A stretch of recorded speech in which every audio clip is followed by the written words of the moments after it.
Captain Marcus Reeves stood at the helm of the USS Defiant, his eyes fixed on the swirling vortex of darkness that loomed before them. The Voidborn invasion fleet had appeared seemingly out of nowhere, their massive ships emerging from tears in the fabric of space itself. It was a sight that defied everything humanity thought they knew about physics and space travel.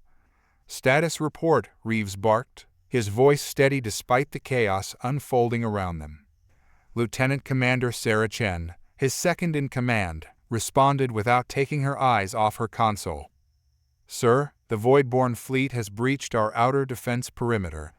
Earth's orbital platforms are engaging, but—" She hesitated, her voice faltering. "They're barely making a dent." Reeves clenched his jaw. The Voidborn technology was unlike anything they had ever encountered. Their ships seemed to absorb energy weapons, while conventional projectiles simply phased through their hulls. It was as if the laws of physics didn't apply to them. "What about Project Quantum?" Reeves asked, his voice low. Chen's eyes widened. "Sir, it's still experimental. We don't know if—" "We don't have a choice," Reeves cut her off. "Get me a secure line to General Hammond at Cheyenne Mountain, now." As Chen scrambled to establish the connection, Reeves watched the battle unfold on the main view screen. Earth's defense fleet was being decimated. Ships exploded in silent bursts of fire and debris, their crews vaporized in an instant. The Voidborn advance seemed unstoppable. "Captain," a voice crackled over the comm. "General Hammond here. I assume you're calling about Project Quantum."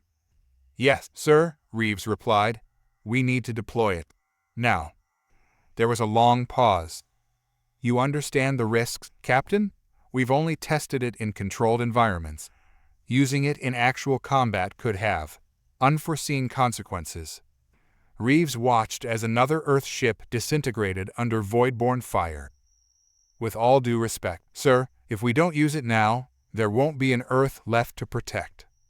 "Understood," Hammond's voice was grim. "Initiating Project Quantum. May God have mercy on us all." The line went dead, and for a moment, nothing seemed to change. Then, Reeves felt a subtle shift in reality itself. The air on the bridge seemed to shimmer, and for a split second, he could have sworn he saw multiple versions of himself and his crew overlapping. "Sir," Chen's voice snapped him back to focus. "Look." On the view screen, beams of impossible light erupted from Earth's surface. They weren't weapons in any conventional sense. They were streams of pure quantum probability, each one containing countless potential outcomes. As they struck the Voidborn ships, reality itself seemed to fracture. Voidborn vessels began to split into multiple versions of themselves, some exploding, others imploding, and still others simply ceasing to exist. The invaders' formation broke as ships tried to evade the quantum beams, only to find themselves trapped in bubbles of warp spacetime. "My God," Reeves whispered. "We've done it. We've actually done it." As the tide of battle turned, a transmission cut through the chaos. It was from the Voidborn flagship, and the alien commander's voice was filled with a mixture of awe and terror. "What have you done?" the alien demanded. "This is impossible. You've broken physics itself." Reeves allowed himself a grim smile. "No," he replied. "We've just rewritten the rules." As the battle raged on, Reeves couldn't shake the feeling that this was only the beginning. Humanity had unlocked a power beyond imagination, and the universe would never be the same. The aftermath of the initial quantum weapon deployment was chaos incarnate.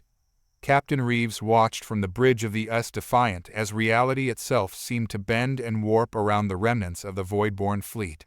Ships phased in and out of existence, some splitting into multiple versions of themselves, others collapsing into singularities that winked out of existence moments later. "Status report," Reeves demanded, his voice hoarse from hours of issuing commands. Lieutenant Commander Chen's fingers danced across her console. "The Voidborn fleet is in disarray, sir. We're reading massive energy fluctuations across their remaining ships. It's as if they're struggling to maintain coherence in our reality." Reeves nodded grimly. The quantum weapons had done more than just turn the tide of battle. They had fundamentally altered the playing field. But at what cost? "Any word from Earth?" he asked. Chen's face paled. "Communications are erratic, sir.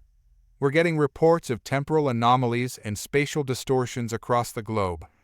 It seems the effects of the quantum weapons weren't limited to the Voidborn." Before Reeves could respond, a new alert blared across the bridge. "Sir," the tactical officer shouted, "we're detecting a massive energy buildup from the Voidborn flagship. It's unlike anything we've seen before." On the main view screen, the imposing form of the Voidborn command ship pulsed with an otherworldly light.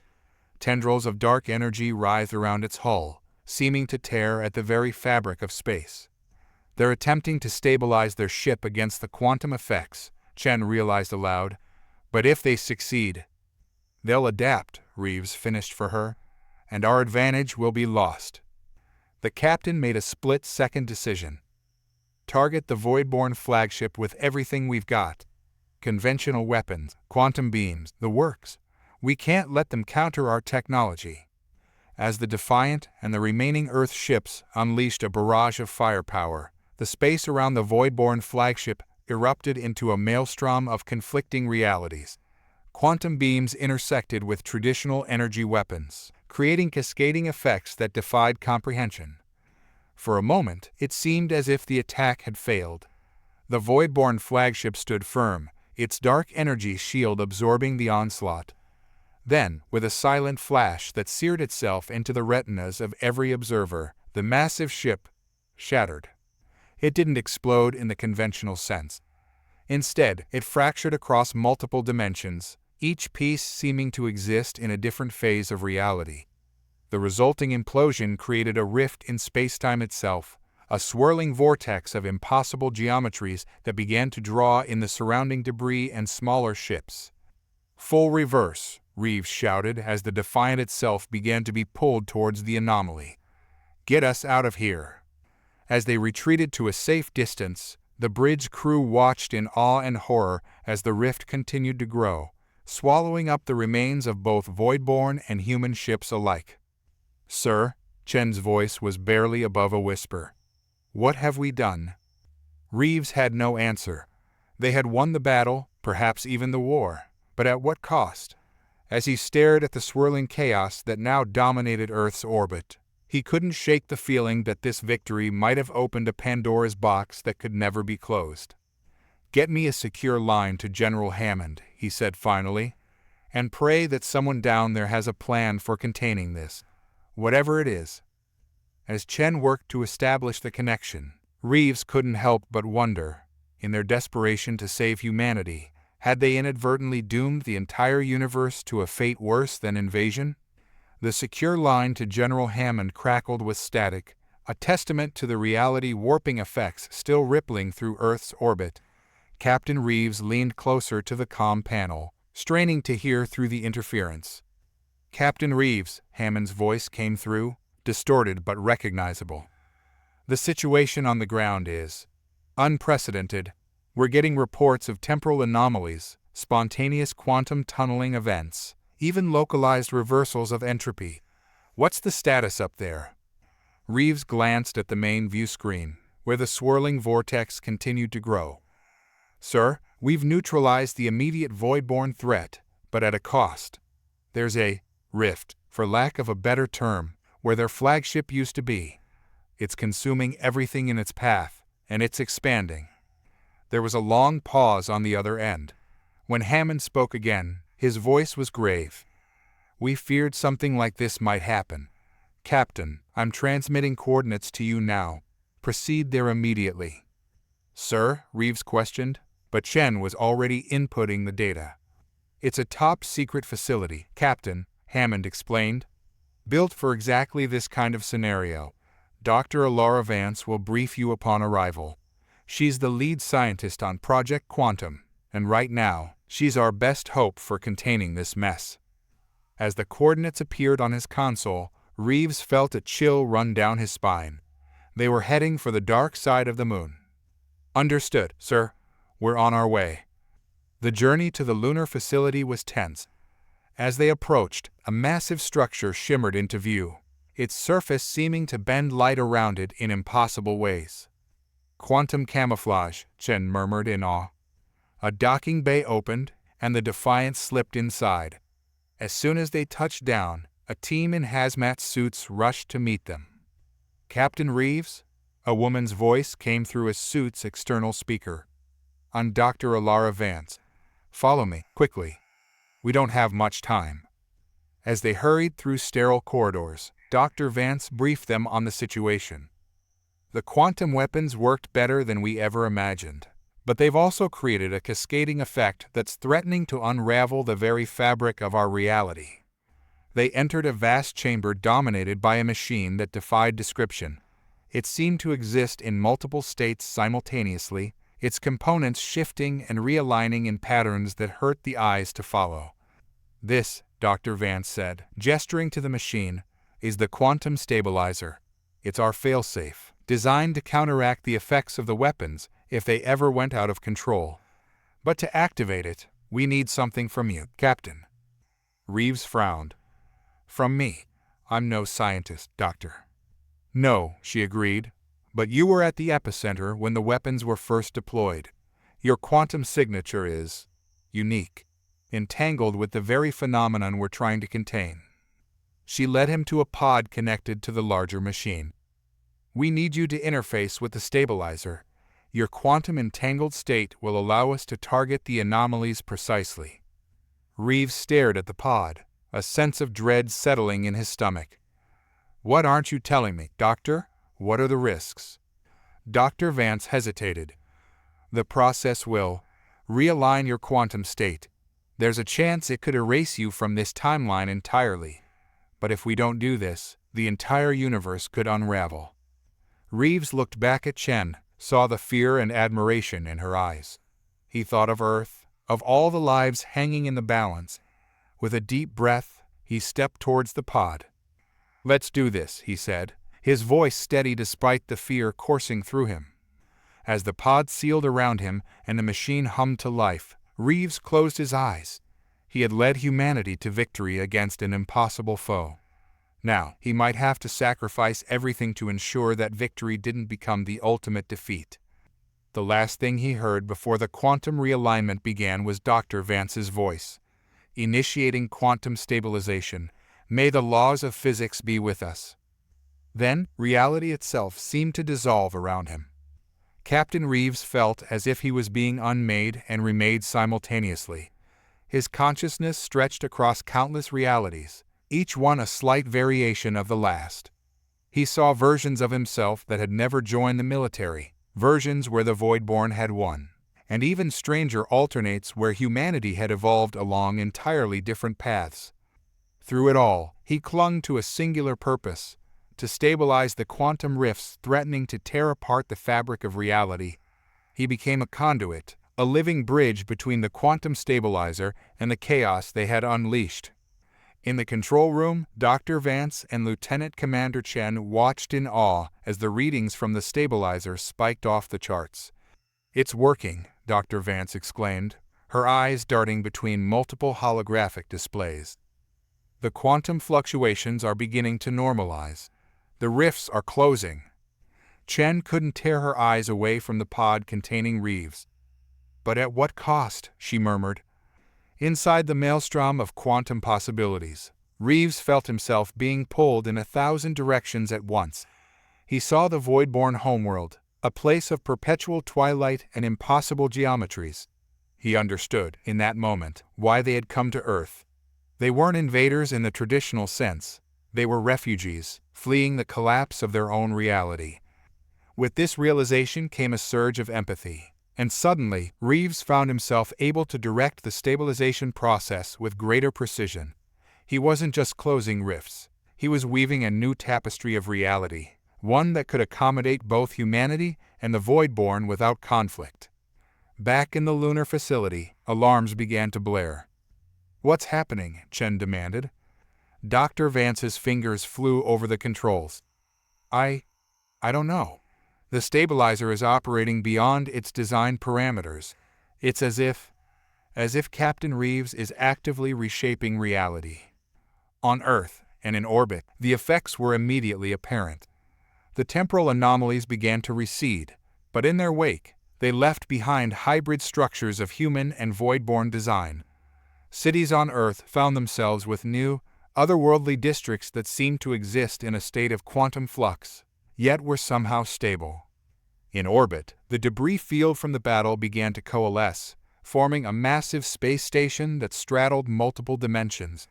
It was a perfect blend of human ingenuity and void-born spatial manipulation.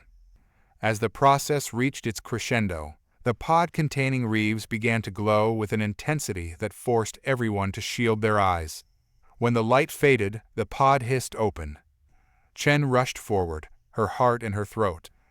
"Captain, Marcus." Reeves stepped out, but he was changed. His eyes seemed to see beyond the visible spectrum, and faint lines of energy coursed just beneath his skin. "I understand now," he said, his voice resonating with newfound power and knowledge. The Voidborn, the quantum weapons, all of it. It wasn't about war or invasion. It was about evolution. Dr. Vance approached cautiously. "Captain, what did you do?" Reeves smiled, a gesture both familiar and alien. "I rewrote the rules, Doctor, just like you said we did when we first deployed the quantum weapons. But this time, I rewrote them to accommodate all of us. Humans, Voidborn, and whatever lies beyond." He turned to Chen, his expression softening. "We're not alone anymore, Sarah, and we're no longer bound by the limitations we once thought immutable." As they stood there, in the heart of the lunar facility, Earth glowed blue and green in the viewport, now orbited by impossible structures that defied old notions of physics. It was a new dawn for humanity, one that promised exploration and discoveries beyond their wildest dreams. But as Reeves looked out at this new reality he had helped shape, he couldn't help but wonder, what new challenges awaited them in this quantum-altered universe, and were they truly ready for what lay beyond the boundaries of their rewritten existence? The days following the quantum restructuring were a whirlwind of activity and revelation. Captain Reeves, now unofficially dubbed the Quantum Arbiter by his crew, found himself at the center of a rapidly evolving crisis and opportunity. Earth's governments were in chaos, struggling to come to terms with the new reality. Cities now boasted impossible architecture that seemed to flicker between states of existence. The laws of physics had become more suggestions than hard rules, and humanity was scrambling to adapt. Reeves stood in the newly formed Quantum Liaison Office, a structure that existed simultaneously in Washington, D.C., Beijing, Moscow, and several other major capitals.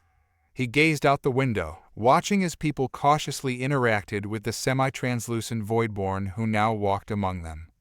"It's a lot to take in, isn't it?" Dr. Vance's voice came from behind him. She had become his scientific advisor, helping to bridge the gap between old understanding and new possibilities. Reeves nodded, his altered perception allowing him to see the quantum strings that connected all things. "We've opened Pandora's box, Ilara. There's no going back." A holographic display flickered to life, showing news feeds from around the world. Reports of spontaneous teleportation, objects phasing through solid matter, and even isolated cases of time dilation flooded in. "The Voidborn representatives are ready for the next round of talks," Lieutenant Commander Chen announced as she entered the room. She had taken on the role of diplomatic liaison, her steady presence an anchor in these turbulent times. Reeves took a deep breath. Let's not keep them waiting. The meeting chamber was a marvel of quantum engineering. It existed in a state of superposition, allowing delegates from Earth and the former Voidborn fleet to attend regardless of their physical location. As Reeves took his seat, he felt the familiar disorientation of multiple realities converging. The Voidborn delegate, a being of shifting shadows and crystalline structures, materialized across from him. Arbiter Reeves, the alien's thoughts resonated directly in his mind. "We have reviewed your proposal for integration. It is unprecedented." Reeves leaned forward. "As is this entire situation, Delegate Zix. But I believe it's our best path forward." a true symbiosis of our species and technologies. The plan was ambitious, to create a joint Earth Voidborn task force dedicated to exploring and stabilizing the quantum rifts that still plagued parts of the solar system. It would also serve as a platform for cultural and scientific exchange, allowing both species to learn from each other. There are concerns, Zix's form rippled, expressing emotion in a way Reeves was still learning to interpret. Some among us fear losing our identity, our way of life. I understand those fears, Reeves replied. Humanity grapples with the same concerns. But I've seen the potential futures, Zix. I've glimpsed what we can achieve together. It's beyond anything either of our species could accomplish alone. As they delved into the details of the proposal, Reeves felt a familiar tug at the edge of his consciousness. It was a sensation he'd been experiencing more frequently since his transformation, a feeling that there was something else out there, beyond the quantum veil, watching their progress with great interest. He pushed the thought aside, focusing on the task at hand. There would be time to explore that mystery later. For now, the future of two species, and perhaps the entire universe, hung in the balance. As the meeting progressed, Reeves couldn't help but marvel at how far they'd come. Just weeks ago, they were on the brink of annihilation. Now, they stood at the threshold of a new era of exploration and discovery. But with each step forward, the weight of responsibility grew heavier. Reeves knew that every decision, every agreement made here would have far-reaching consequences across multiple realities. As he caught Chen's eye across the room, he saw his own mix of excitement and apprehension reflected there. They were rewriting the story of humanity and the Voidborn, crafting a future that defied imagination. The question remained, were they truly prepared for what lay ahead in this brave new quantum world? Months had passed since the initial quantum restructuring, and the solar system had become a laboratory of impossibilities. Captain Reeves, or the Quantum Arbiter, as he was now widely known, stood on the observation deck of Nexus 1, the joint human Voidborn space station orbiting Earth. The station itself was a testament to the new reality they inhabited. Its structure shifted and realigned constantly, adapting to the needs of its inhabitants in real time. Sections of it phased in and out of normal space, allowing for instantaneous travel between distant parts of the facility. Reeves watched as a team of human and Voidborn scientists worked on stabilizing a small quantum rift. The humans wore specially designed suits that allowed them to exist comfortably in the Voidborn's native phase state, while the Voidborn had adapted crystalline structures that anchored them more firmly in human reality.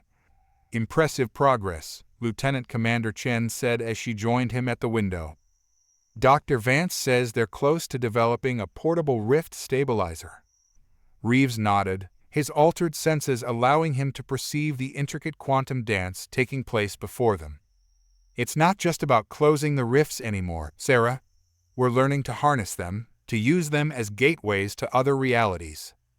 Chen's expression grew serious. That's actually why I'm here. We've detected something unusual.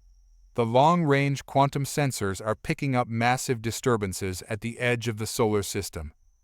A holographic display materialized before them, showing a swirling vortex of energy near Pluto's orbit. It pulsed with a rhythm that seemed almost deliberate. It's not a natural phenomenon, Reeves stated, his enhanced mind already analyzing the patterns. This is a message. Before Chen could respond, alarms blared throughout the station. The quantum rift the scientists had been studying suddenly expanded, engulfing the entire team. For a heart-stopping moment, they vanished from sight. Then, just as abruptly, they reappeared, but they were changed. The human suits had merged with their bodies, giving them a hybrid appearance that blended organic and crystalline structures. The Voidborn, in turn, had taken on more solid, humanoid forms, and all of them wore expressions of awe and terror. Arbiter, one of the scientists called out, her voice resonating on multiple frequencies. We saw them. Saw who? Reeves demanded, already suspecting the answer. The architects, the scientist breathed. The beings who exist beyond the quantum veil. They're coming, and they're bringing the true convergence with them. As if in response to her words, the distant quantum disturbance near Pluto flared brightly. A massive shape began to emerge from the vortex, defying all known laws of physics and biology.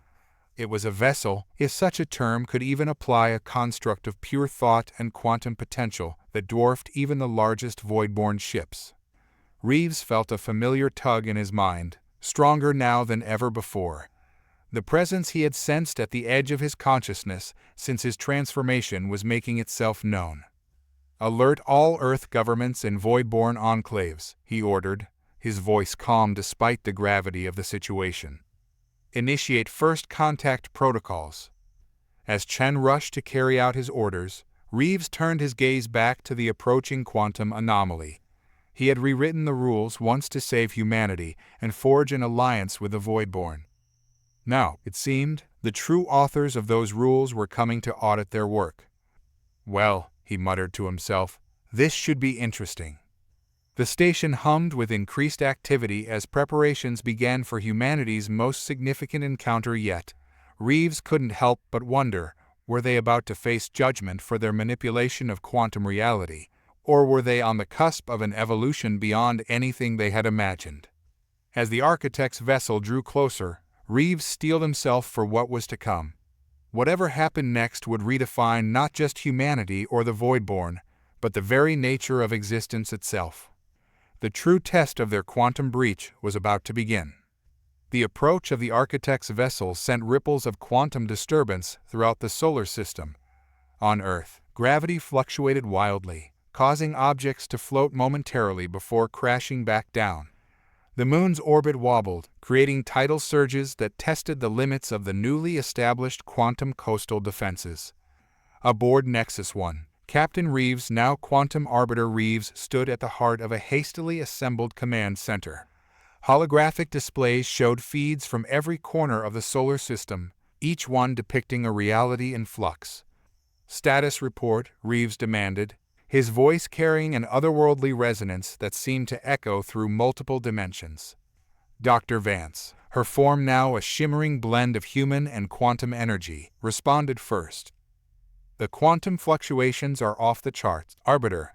We're seeing pockets of alternate realities bleeding into our own. If this continues, the fabric of our universe could unravel completely." Lieutenant Commander Chen, who had undergone her own subtle transformations since the initial breach, added, "Earth's governments are on the brink of panic. The Voidborn enclaves are barely maintaining stability. Everyone's looking to us for answers." Reeves nodded grimly. He could feel the weight of countless realities pressing against his consciousness, each one a potential future or past vying for dominance. "And the architect's vessel?" "It's difficult to describe, sir," a young ensign reported, his eyes glowing with an inner light that suggested recent exposure to a quantum event. "It seems to exist in multiple states simultaneously. Our sensors can't get a clear read on its size or composition. It's as if it's everything and nothing at once." As if in response to their discussion, a new alert blared through the station. The main view screen flickered, showing the massive quantum construct that was the architect's vessel. It had taken up position just beyond the moon's orbit, its presence alone causing visible distortions in the fabric of spacetime. Suddenly, Reeves felt a familiar tug in his mind, but this time it was overwhelming. His consciousness was pulled from his body, stretching across the void of space in an instant. He found himself, or rather, a quantum projection of himself, standing in a vast chamber that defied Euclidean geometry. Before him stood beings that could only be described as living equations, their forms constantly shifting and recalculating. These were the architects, the true masters of quantum reality. Marcus Reeves, a chorus of voices resonated in his mind, speaking in pure concepts rather than words. "You have disrupted the cosmic algorithm. Your actions have sent ripples through the multiverse, altering the very foundations of reality." Reeves stood his ground, drawing on the quantum knowledge he had gained. "We did what was necessary to survive, to evolve. Surely beings of your vast intelligence can understand that." The architect's forms pulsed with what might have been amusement or annoyance, it was impossible to tell. Understanding is not the issue. Balance is. Your quantum manipulations have created instabilities that threaten the integrity of all realities. Images flashed through Reeves' mind, countless alternate Earths, some thriving, others dying, all affected by the quantum breach. He saw civilizations rising and falling in the blink of an eye, entire galaxies winking out of existence, only to be reborn in new configurations. "We offer you a choice," the architects continued. "Relinquish your quantum technologies, allow us to reset your reality to its proper state, and we will ensure your species' survival." Reeves felt a chill run through his non-corporeal form. "And if we refuse?" The chamber around them seemed to darken, the very concept of existence growing thin. "Then your reality, and all the realities it has influenced, will be erased. The cosmic algorithm must be preserved."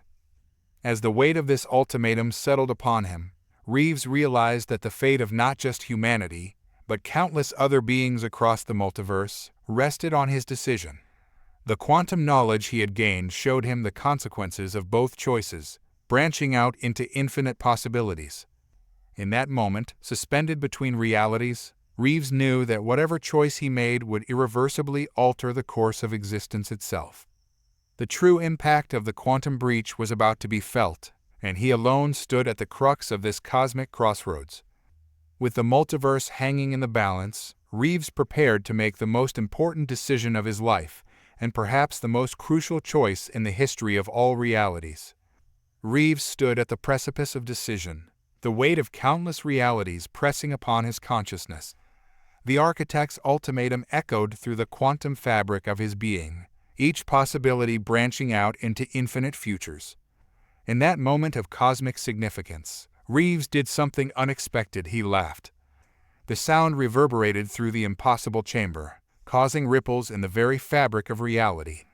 The architect's forms flickered, their equations momentarily disrupted by this unanticipated variable. "You speak of balance," Reeves said, his voice carrying the resonance of newfound understanding.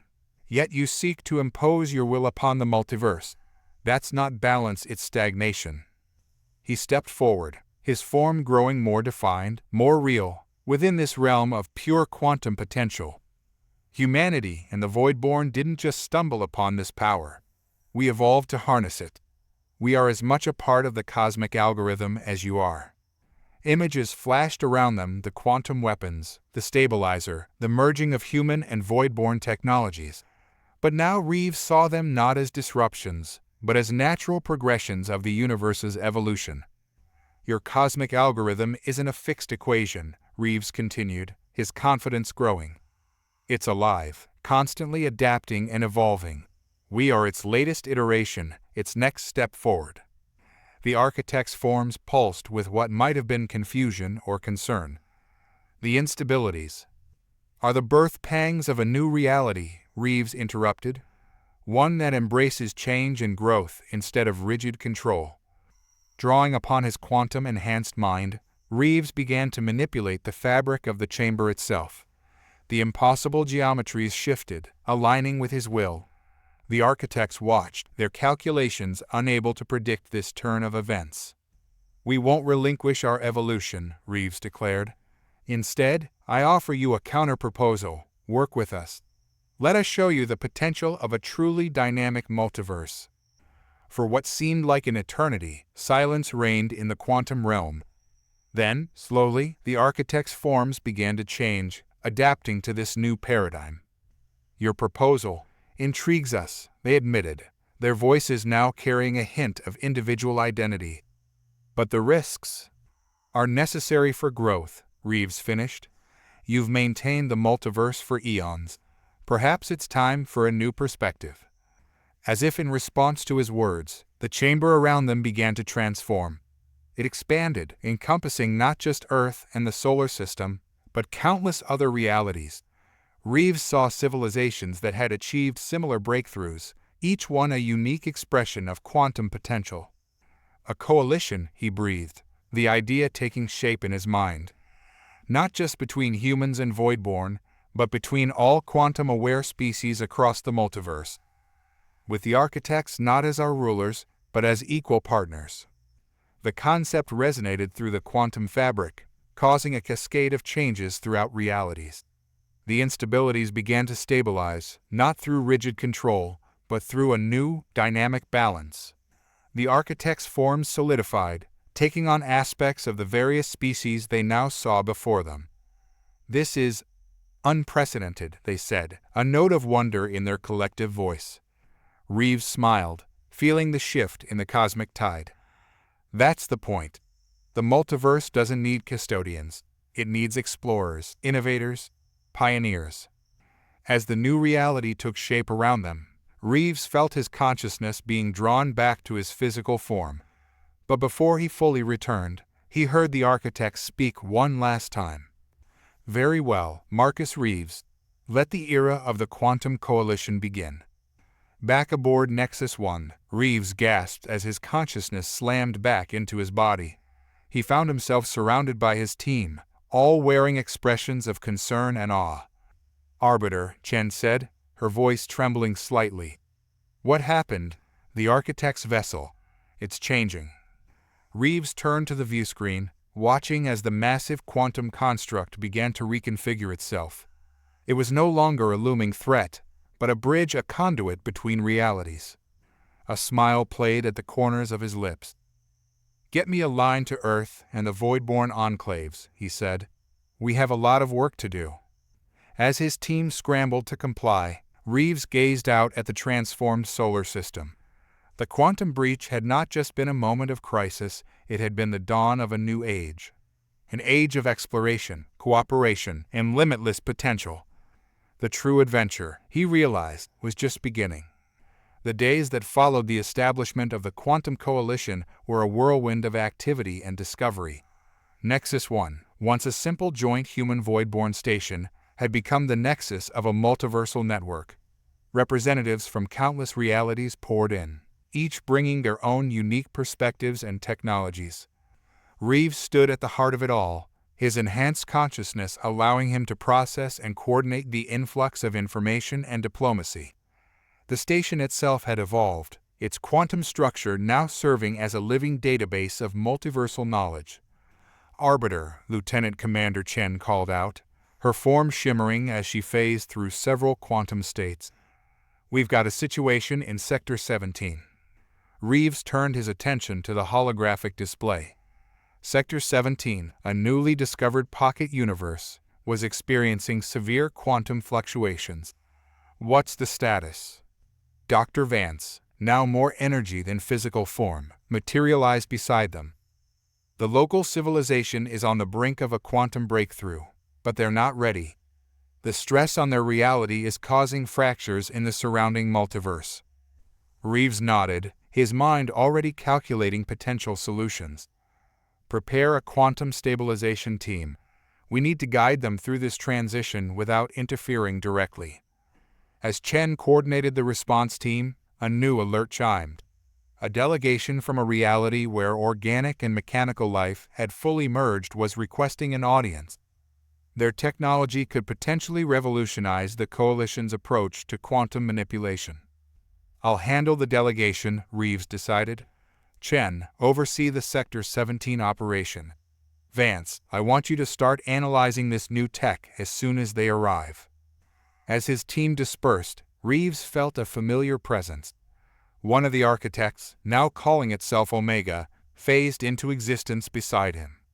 "Your coalition grows stronger by the moment," Omega observed, its form a constantly shifting amalgamation of all the species it had encountered. "But with growth comes new challenges." Reeves nodded, gazing out at the quantum tapestry that now represented their expanded universe. "We're learning to navigate those challenges together. Each crisis averted, each breakthrough achieved, makes us stronger as a whole." Omega's form pulsed with what Reeves had come to recognize as approval. "And yet, there are still pockets of resistance.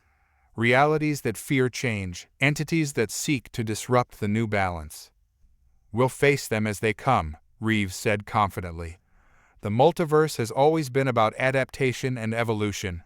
We're just conscious participants in that process now." As if to underscore his words, a new alert blared through the station. A quantum rift had opened in Earth's orbit, larger than any they'd encountered before. Through it, they could see glimpses of a reality so alien, so fundamentally different from their own, that it defied comprehension. It seems the multiverse has a new test for us, Omega mused. Reeves straightened, his form radiating determination. Then let's rise to the challenge. As alarms sounded and teams mobilized, Reeves felt a surge of excitement. This was what the Quantum Coalition was built for, not just maintaining balance, but pushing the boundaries of what was possible. He turned to Omega, a glint in his quantum-enhanced eyes. Care to join us on this one? I have a feeling we're about to rewrite the cosmic algorithm again. Omega's form shimmered with what could only be described as eagerness.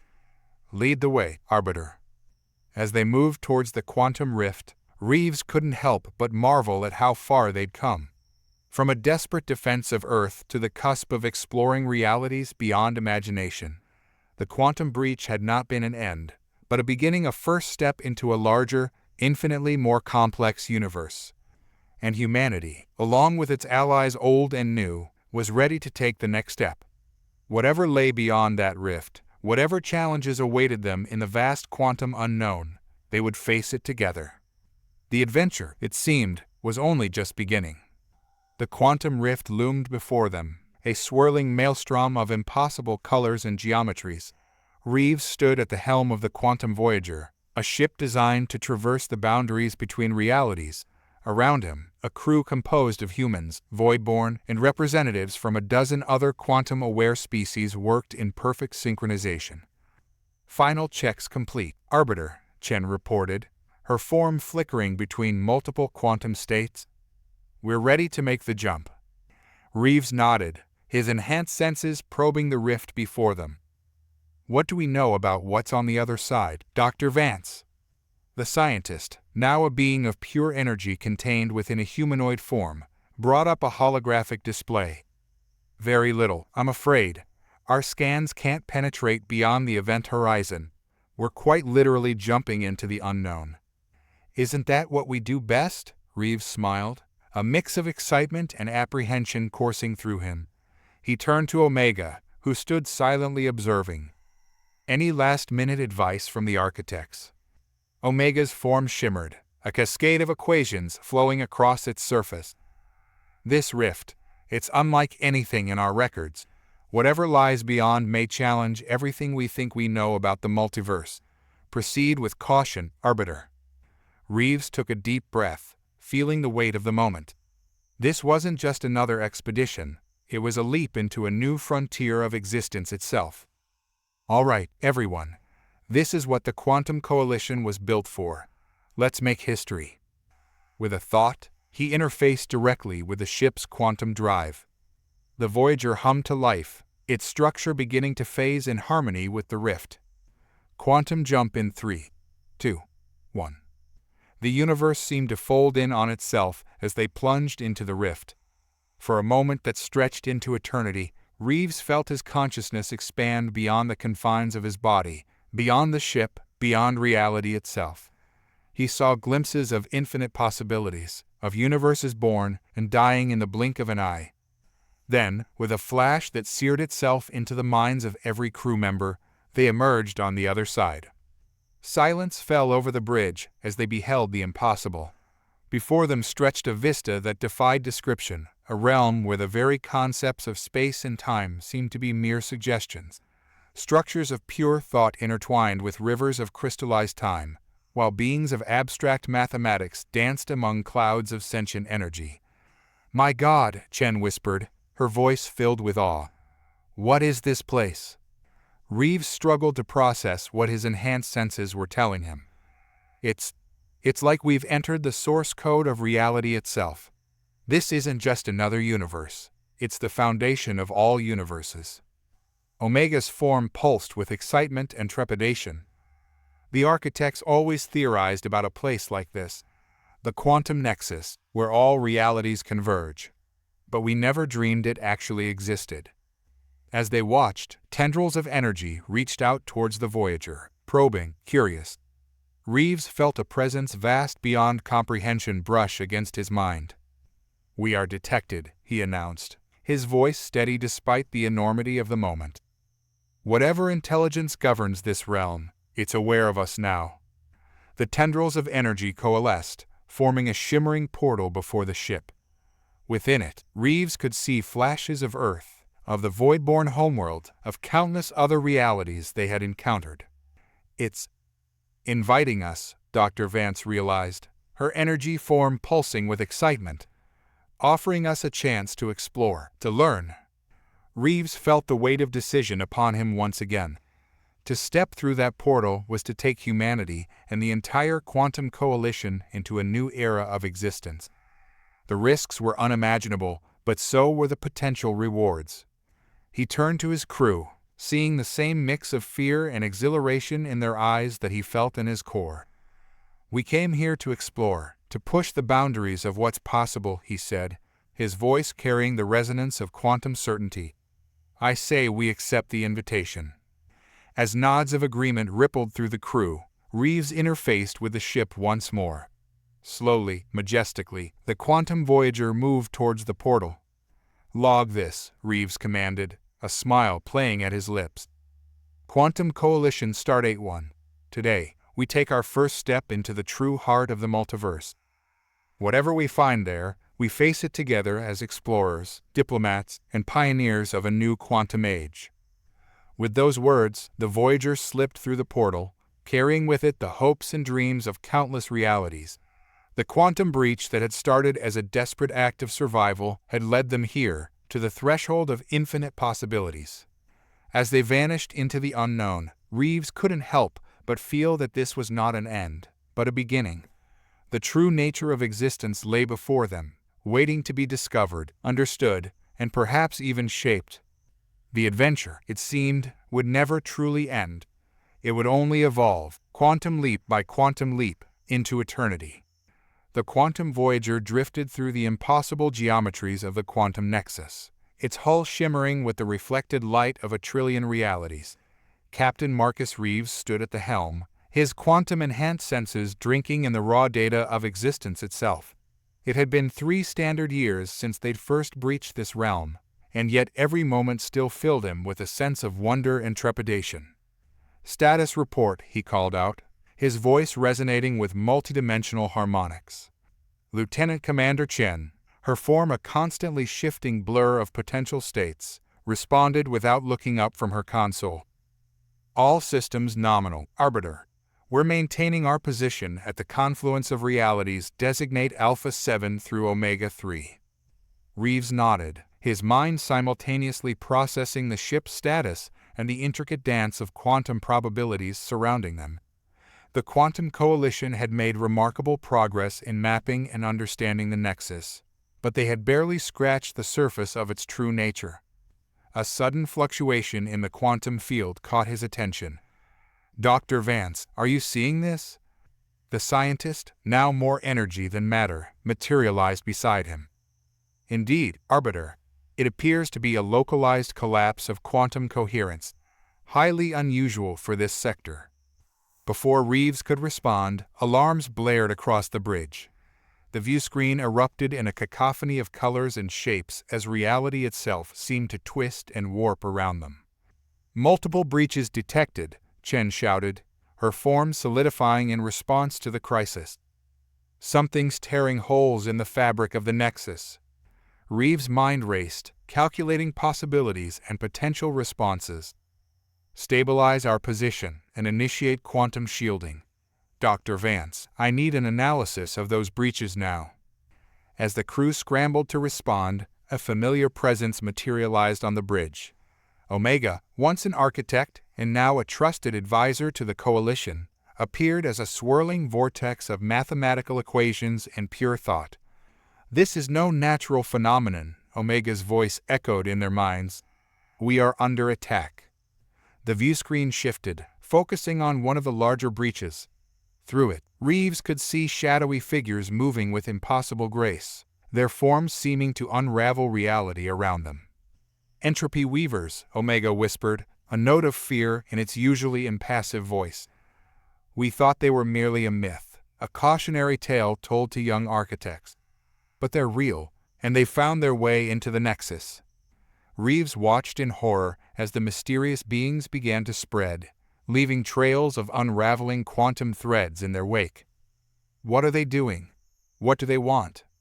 Omega's form pulsed with urgency. They seek to unravel the very fabric of existence, to return all of reality to a state of pure quantum potential. If they succeed, every universe, every reality we know, will cease to exist. The implications hit Reeves like a physical blow. Everything they had worked for, every alliance forged and discovery made, was now at risk. He turned to his crew, seeing the same determination in their eyes that he felt in his core. "Alert the coalition," he ordered, his voice steady despite the chaos unfolding around them. "We need every available asset mobilized, and set a course for the nearest breach. If these entropy weavers want a fight, we'll give them one." As the Quantum Voyager surged forward, Reeves couldn't shake the feeling that they were about to face their greatest challenge yet. The quantum breach that had started their journey had led them to the very heart of existence. Now, it seemed, they would have to fight to preserve that existence itself. The battle for the multiverse had begun, and humanity, along with its allies, was once again at the forefront of a cosmic struggle. Reeves only hoped that their hard-won knowledge and unity would be enough to face this new, unimaginable threat. The Quantum Voyager hurtled through the chaotic maelstrom of the Nexus, its quantum shield straining against the onslaught of unraveling reality. Reeves stood at the helm, his enhanced mind processing streams of data from across the multiverse. Reports flooded in from Coalition outposts scattered throughout different realities, all telling the same story. The entropy weavers were spreading, and fast. "We're approaching the largest breach," Chen announced, her form flickering as she interfaced directly with the ship's systems. "Entropy levels are off the chart, sir." Reeves nodded grimly. "Take us in, but be ready to jump at a moment's notice. We need to get a closer look at what we're dealing with." As they neared the breach, the viewscreen filled with a sight that defied comprehension. The entropy weavers moved like living shadows, their bodies composed of what looked like frayed threads of reality itself. Where they touched, the fabric of the Nexus seemed to unravel, leaving behind swirling voids of pure potential. "Fascinating," Dr. Vance murmured, her energy form pulsing with excitement despite the danger. "They're not just destroying reality, they're reverting it to a pre-quantum state. It's like they're trying to reset the multiverse." Omega's presence expanded, enveloping the bridge in a field of protective equations. The Weavers believe that the current state of existence is flawed, corrupted by the very act of observation and interaction. They seek to return everything to a state of pure possibility. Reeves frowned, watching as entire swaths of the Nexus dissolved into quantum foam. "But that would erase everything we know, everything we've built. There has to be a way to stop them." Suddenly, the ship shuddered violently. Alarms blared as systems began to fail across the board. "We're caught in some kind of quantum undertow," Chen shouted, her form destabilizing as she fought to maintain control. "The Weavers, they've noticed us." Reeves acted on instinct, interfacing directly with the ship's quantum core. He felt the pull of entropy, the seductive whisper of unmaking. For a moment, he glimpsed the Weaver's vision, a multiverse of infinite potential, unbounded by the constraints of actualized reality. With a Herculean effort of will, he tore the ship free from the entropic current. "Jump us out of here, now." The Quantum Voyager phased, reappearing at the edge of the Nexus. As the crew caught their breath, Reeves turned to Omega. "We need a plan," he said, his voice tight with urgency. "Is there any way to combat these beings?" Omega's form swirled thoughtfully. "Perhaps. The Weaver's power comes from their ability to manipulate the underlying quantum strings of reality. If we could find a way to stabilize those strings, to anchor them somehow." The quantum architects, Reeves realized. They've been studying the fundamental structure of the Nexus. They might have a solution. Dr. Vance's energy form brightened. "And if we combine their knowledge with our quantum technology and the native understanding of the Nexus beings?" Reeves nodded, a plan already forming in his mind. We need to assemble a team. The best minds from across the coalition, beings who can withstand the chaos of the deepest nexus. A suicide mission, Chen said softly, her form finally stabilizing. Perhaps, Reeves admitted, but it's our only chance. If we fail, there won't be anything left to save. As the crew began preparations, Reeves gazed out at the wounded nexus. The entropy weaver's destruction was spreading, a cancer in the body of reality itself. They were in a race against time, with the fate of every universe hanging in the balance. Send out the call, he ordered, his voice carrying the weight of command. Tell them we're about to embark on the most important mission in the history of existence. And may whatever forces govern this chaos be with us. As the quantum voyager set course for the hidden realm of the quantum architects, Reeves couldn't shake the feeling that they were hurtling towards a confrontation that would redefine the very nature of reality itself. The quantum breach had led them here, to the precipice of universal annihilation or ascension. Which it would be, only time and their own actions would tell. The hidden realm of the quantum architects loomed before them, a vast lattice of pure mathematical constructs and pulsing energy fields. The quantum voyager navigated through layers of quantum encryption, each more complex than the last. Reeves stood at the helm, his enhanced mind working in concert with the ship's systems to decipher the ever-shifting access codes. Remarkable, Dr. Vance breathed, her energy form rippling with excitement. The architects have created a pocket dimension that exists simultaneously in all potential states. It's the ultimate expression of quantum superposition.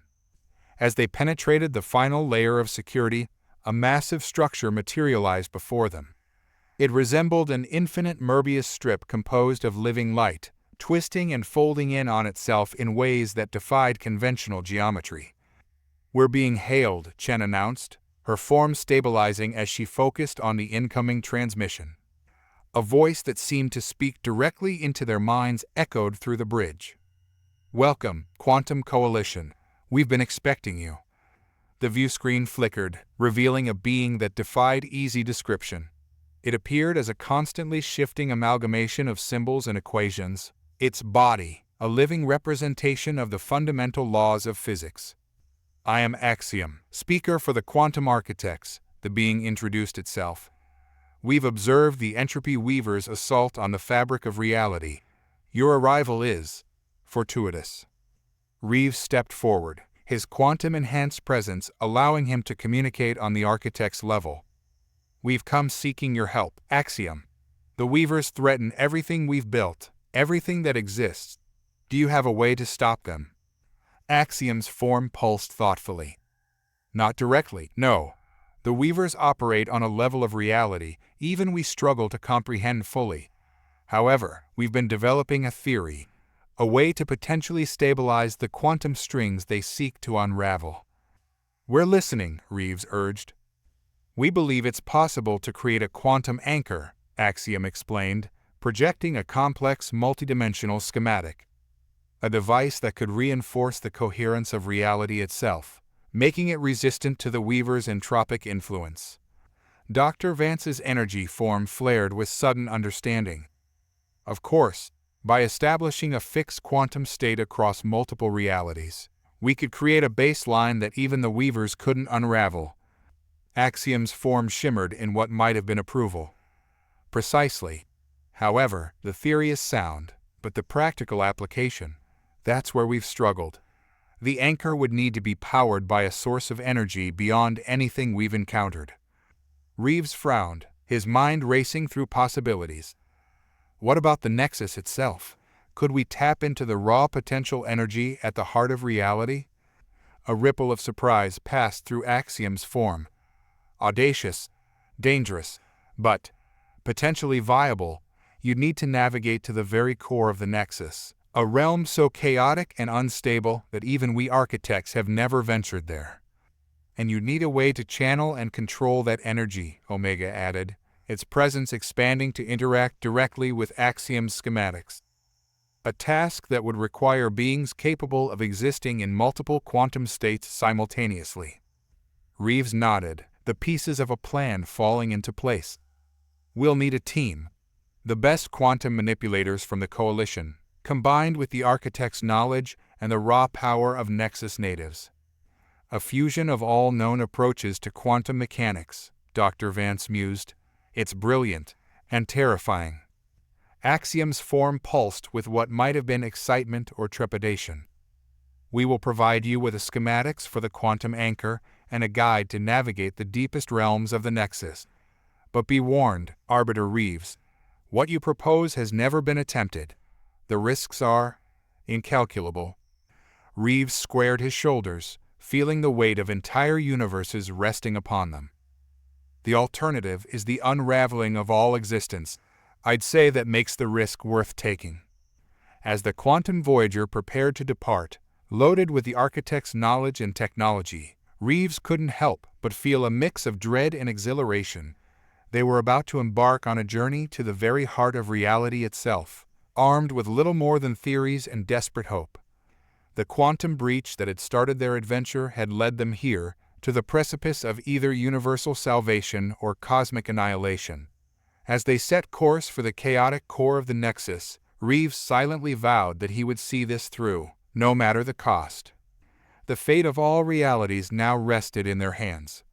The quantum Voyager plunged deeper into the Nexus, reality itself becoming increasingly unstable around them.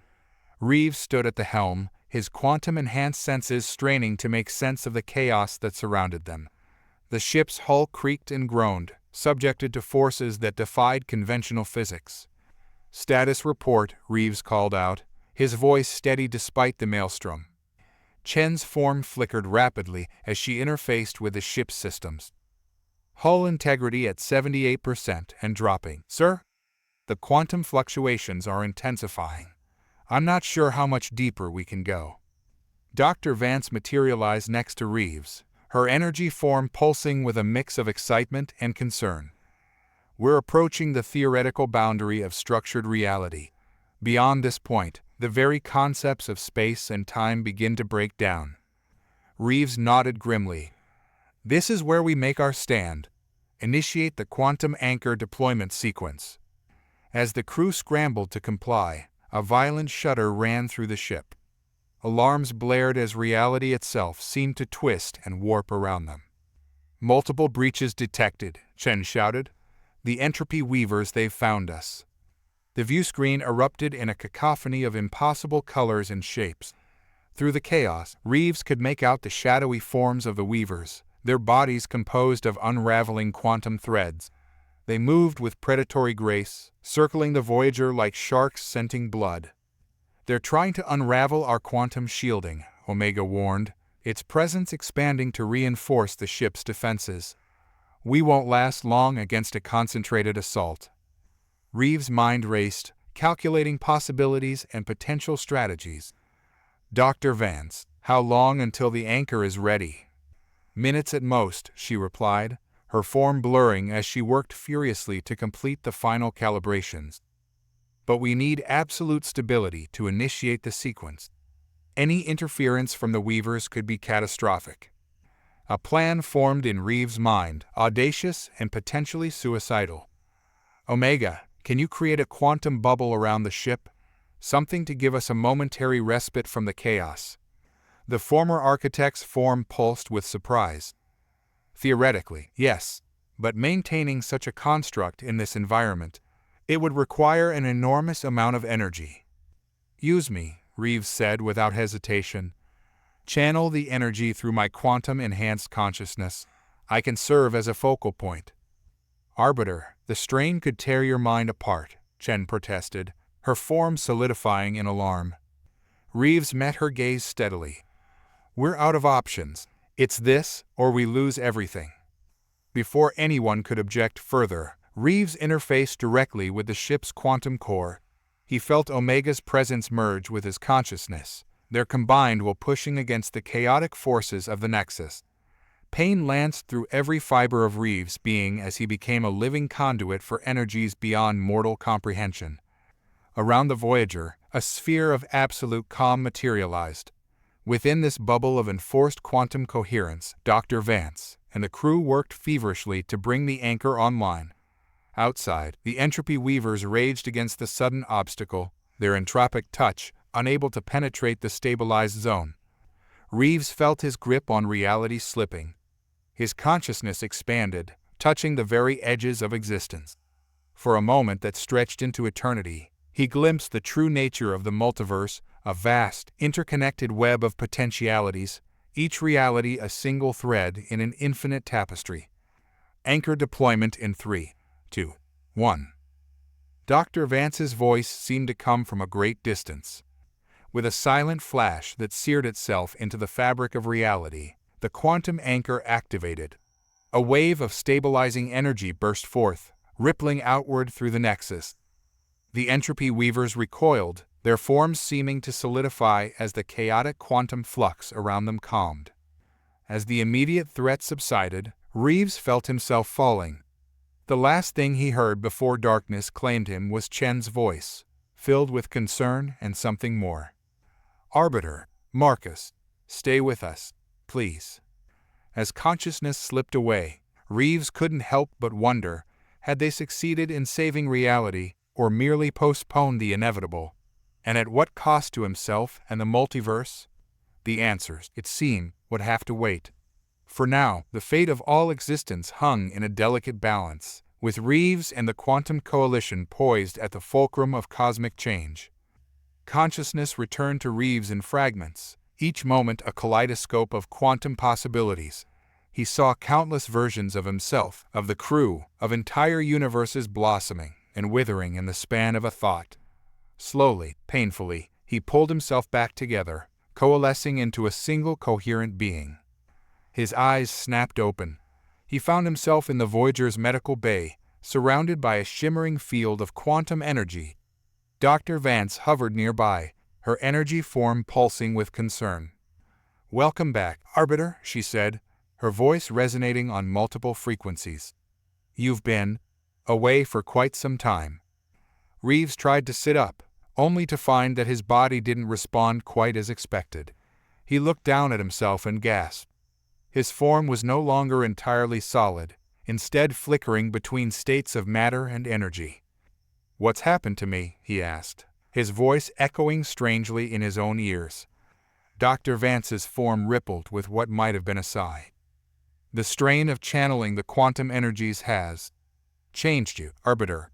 You're existing in a state of quantum superposition. It's taking all of our combined efforts just to keep you coherent." Before Reeves could process this information, the door slid open. Chen entered, her usually fluid form now rock-steady. Her eyes widened as she saw Reeves awake. "Sir," she said, her voice thick with emotion she quickly suppressed. "It's good to see you conscious. We have a situation that requires your attention." Reeves nodded, forcing himself to focus. "Status report. Did the quantum anchor work?" Chen's expression was grim. "Yes and no. We successfully deployed the anchor, and it's stabilizing large portions of the nexus. But the entropy weavers, they've adapted. They're using the anchor as a focal point, trying to subvert its energy for their own purposes. If they succeed," Dr. Vance interjected, "they could potentially use the anchor to unravel reality on a scale we can't even imagine." Reeves closed his eyes, reaching out with his newly enhanced senses. He could feel the anchor's pulse, a steady beat in the chaotic rhythm of the nexus, and around it, the insidious tendrils of the weavers, probing and testing for weaknesses. "We need to get back out there," he said, willing his fluctuating form to solidify. "How long was I out?" 3 weeks, relative time, Chen replied. "The Coalition has been holding the line, but we're losing ground. The weavers are growing stronger by the moment." Reeves swung his legs off the bed, his form flickering wildly with the effort. "Then we don't have a moment to lose. Dr. Vance, can you stabilize me enough for bridge duty?" The scientist's energy form pulsed with uncertainty. "I can try, Arbiter. But you need to understand your condition is unprecedented. You're existing in multiple quantum states simultaneously. The slightest disruption could cause you to lose cohesion entirely." "It's a risk we'll have to take," Reeves said firmly. "The fate of the multiverse is at stake." My personal safety is irrelevant. As Dr. Vance worked to stabilize his quantum state, Reeves turned to Chen. Prepare the crew for immediate deployment. We're going to take the fight directly to the Weavers. Chen nodded, but hesitated before leaving. Sir? Marcus, are you sure about this? In your condition? Reeves met her gaze, seeing the concern she was trying to hide. I've never been more sure of anything, Sarah. Whatever I've become, whatever price I have to pay, it's worth it to save everything we've fought for. As Chen left to prepare the crew, Reeves closed his eyes, focusing on maintaining his coherence. He could feel the pull of infinite realities, the whisper of countless possible futures. But through it all, one truth remained constant. The entropy weavers had to be stopped, no matter the cost. The quantum breach that had started their journey had led them here, to this moment of crisis and opportunity. As the Voyager prepared for what might be its final mission, Reeves steeled himself for the battle ahead. They were about to face an enemy that sought to unmake reality itself, and Reeves, existing between states of being, might just be the key to saving it all. The bridge of the quantum Voyager hummed with tense energy as Reeves took his position at the helm. His form flickered and shifted, a visual representation of the quantum instability that now defined his existence. The crew watched him with a mixture of awe and concern, acutely aware that their leader was now as much a part of the quantum realm as he was of their own reality. Status report, Reeves commanded, his voice resonating with multidimensional harmonics. Chen, her form now a steady anchor in the sea of quantum flux, responded crisply. The entropy weavers have consolidated their forces around the quantum anchor. They've created a sort of entropic storm that's interfering with our long-range sensors. Dr. Vance materialized next to Reeves, her energy form pulsing with urgent data. The anchor's output is fluctuating wildly. If the weavers succeed in subverting its energy, they could potentially create a cascading collapse that would unravel the entire multiverse. Reeves nodded grimly, his mind racing through quantum calculations faster than any computer. We need to get closer, to disrupt their efforts before it's too late. Omega, can you give us a path through their defenses? The former architect's presence expanded, enveloping the bridge in a field of pure mathematics. There's a narrow corridor of relative stability through the entropic storm, but navigating it will require precision beyond the capabilities of our conventional systems. Then we'll have to do it manually, Reeves decided, interfacing directly with the ship's quantum core. He felt his consciousness expand, merging with the Voyager's systems in a way that would have been impossible before his transformation. As they plunged into the maelstrom, reality itself seemed to warp and twist around them. The viewscreen erupted in a cacophony of impossible colors and geometries, the visual representation of quantum chaos made manifest. Reeves guided the ship with preternatural precision, his altered perceptions allowing him to see and navigate paths that existed only in potential. The crew held on as the Voyager danced through the eye of the entropic storm, each maneuver bringing them closer to the heart of the Weaver's operation. Suddenly, a massive tendril of unraveling reality lashed out, striking the ship's quantum shields. Alarms blared as systems began to fail across the board. Hull integrity compromised, Chen shouted, her form flickering as she fought to maintain ship functions. We're losing coherence. Reeves felt the ship beginning to come apart around them, its very atoms threatening to dissolve into the quantum foam. In that moment of crisis, he made a decision that would alter the course of the battle and perhaps the fate of reality itself. Everyone, brace yourselves, he commanded. I'm going to try something unprecedented. Before anyone could object, Reeves fully merged his consciousness with the Voyager's quantum core.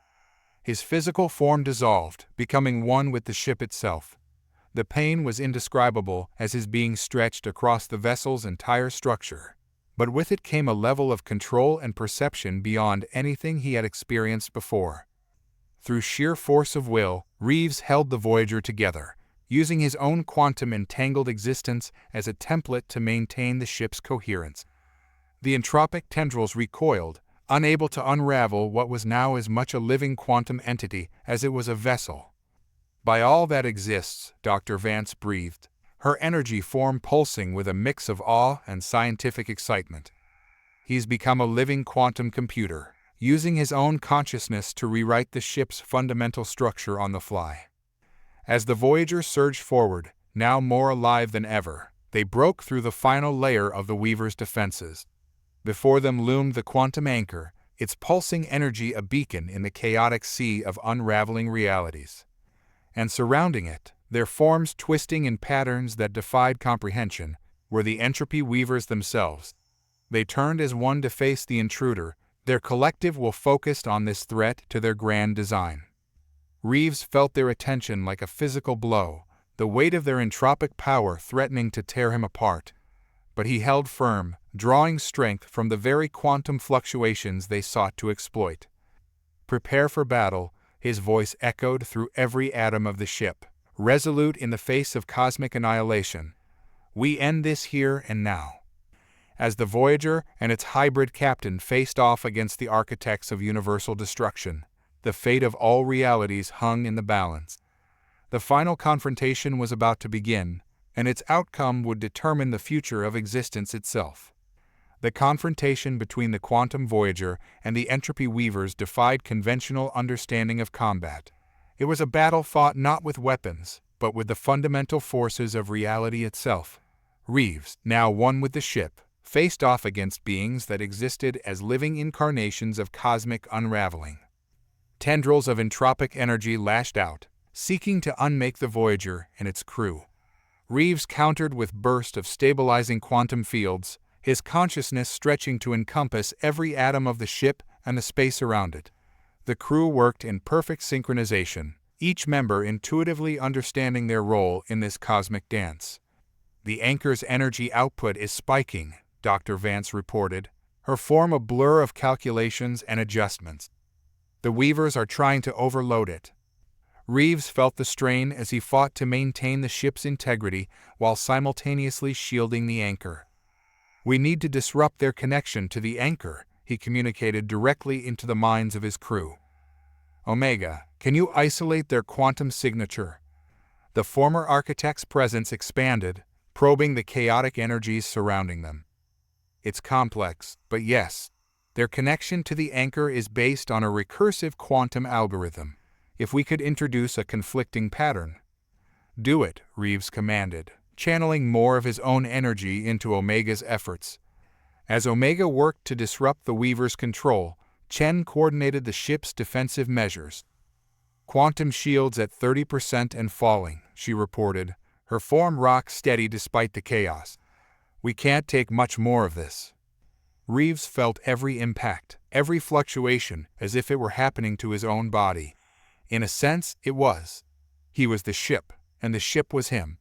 Through the pain and the strain, he pushed harder, drawing on reserves of strength he didn't know he possessed. Suddenly, a new presence made itself known.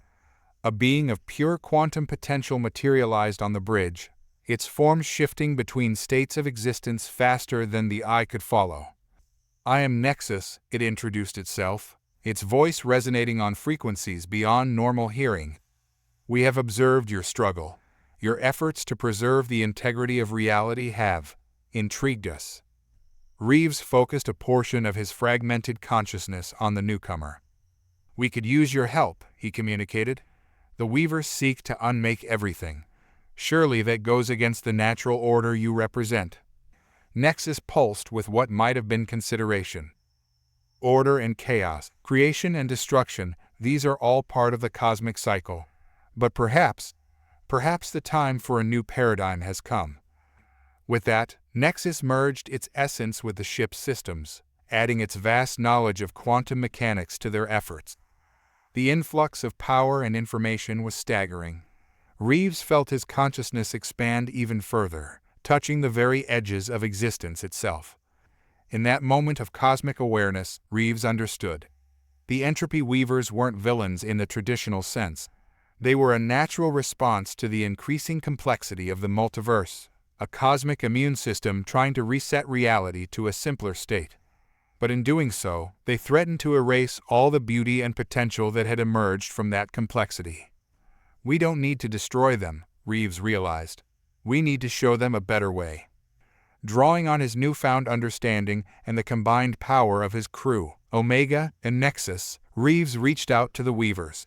Not with weapons or shields, but with a vision of a multiverse where order and chaos existed in harmony, where change and stability danced in perfect balance.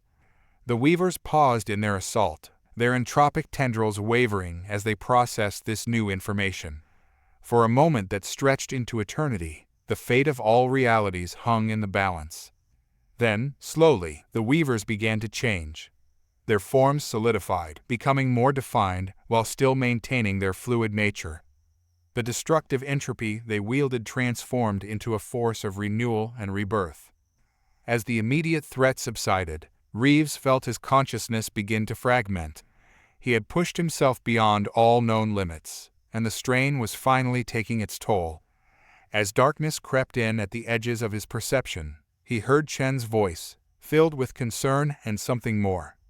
"Marcus, stay with us. Please. We need you." With the last of his strength, Reeves initiated the final sequence to stabilize the quantum anchor. As his awareness faded, he caught a glimpse of a multiverse reborn, where the Weavers now worked alongside the Coalition to maintain the delicate balance of existence. His last thought before oblivion claimed him was a simple one. It was worth it. All of it. The quantum breach that had started their journey had led them here, to a moment of cosmic transformation.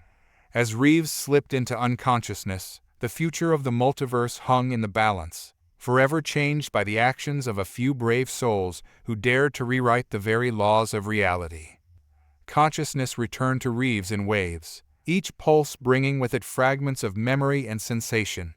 He existed in a state between states, his being spread across multiple quantum realities.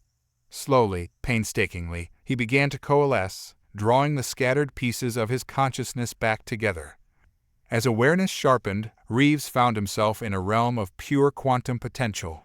Around him, realities bloomed and withered like cosmic flowers, each one a testament to the infinite possibilities of existence. He felt the presence of others, beings of immense power and complexity. "Welcome back, Arbiter Reeves," a familiar voice resonated through his very essence. It was Nexus, the embodiment of the quantum realm itself. "Your actions have reshaped the very fabric of the multiverse. The Coalition, the architects, even the transformed Weavers all await your return." Reeves tried to speak, only to realize he no longer had a physical form in any conventional sense. Instead, his thoughts manifested as ripples in the quantum field around him. "How long have I been away?" "Time has little meaning here," another voice joined in. Omega, the former architect, now evolved into something far beyond its original form. "In the realms you know, centuries have passed. Yet here, in the heart of quantum reality, it has been but a moment." The implications staggered Reeves. Centuries. What had become of the crew, of the Coalition, of all they had fought to protect? As if in response to his unspoken questions, the quantum realm around them shifted. Visions of the transformed multiverse flowed past. Reeves saw the Quantum Coalition, now expanded to include representatives from countless realities, working in harmony to maintain the delicate balance of existence. The Entropy Weavers, once bent on unraveling reality, now served as cosmic gardeners, pruning dead-end timelines and nurturing new possibilities. And there, at the heart of it all, was the Quantum Voyager. It had become a legend, a symbol of hope and perseverance. Its crew, led by an aged, but still formidable Chen, continued to explore the farthest reaches of the multiverse. "Your sacrifice made all this possible," Nexus explained. "The merging of your consciousness with the quantum realm created a bridge between the finite and the infinite. It allowed for a new understanding, a new way of existence." Reeves felt a mix of pride and sorrow. They had succeeded beyond their wildest dreams, but at what personal cost? Can I go back?" he asked, already suspecting the answer. Omega's presence rippled with what might have been sympathy. "Not in the way you once existed. Your being has become fundamentally entwined with the quantum fabric of reality. But perhaps there is another way. The realm around them shifted once more, focusing on a single point of light. As Reeves watched, it expanded, revealing a newborn universe, fresh with possibility. You have a choice, Nexus offered. You can remain here as a guardian of the quantum realm, helping to guide the evolution of reality itself. Or, Reeves prompted, his essence pulsing with curiosity. Or you can start anew, Omega finished. This fledgling universe needs a guiding hand, a consciousness to help shape its development. You could be reborn there, your memories and experiences intact, but with a chance to live a new life, to build something from the ground up. Reeves considered the options before him. To remain as a cosmic overseer, watching but never truly participating. Or to dive back into the messy, beautiful chaos of mortal existence, armed with the wisdom of his experiences but faced with all new challenges. In the end, the choice was clear. Reeves had always been an explorer at heart, and the lure of a new frontier was irresistible. "I choose rebirth," he declared, his essence brightening with resolve. "But first, I need to say goodbye." Understanding flowed through the quantum realm. With a thought, Reeves found himself back on the bridge of the Quantum Voyager, a spectral presence invisible to the crew. Chen, now silver-haired but still standing tall, was addressing a new generation of explorers.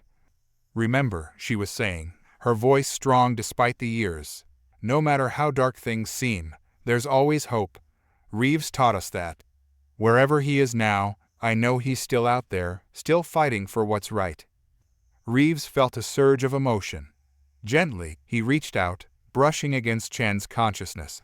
For a brief moment, their minds touched across the quantum divide. No words were exchanged, but in that instant, a lifetime of unspoken feelings flowed between them. Chen's eyes widened, a smile of wonder and understanding spreading across her face. "Good luck, Marcus," she whispered, "and thank you." With that final goodbye, Reeves turned his attention to the newborn universe that awaited him. As his consciousness began to transition, he felt a sense of excitement and purpose that he hadn't experienced since that first quantum breach so long ago. A new adventure was about to begin, and Reeves was ready to face it head-on. The transition from cosmic overseer to mortal being was a journey unlike any Reeves had experienced before. His vast consciousness compressed, folding in on itself countless times as it prepared to inhabit a singular form once more.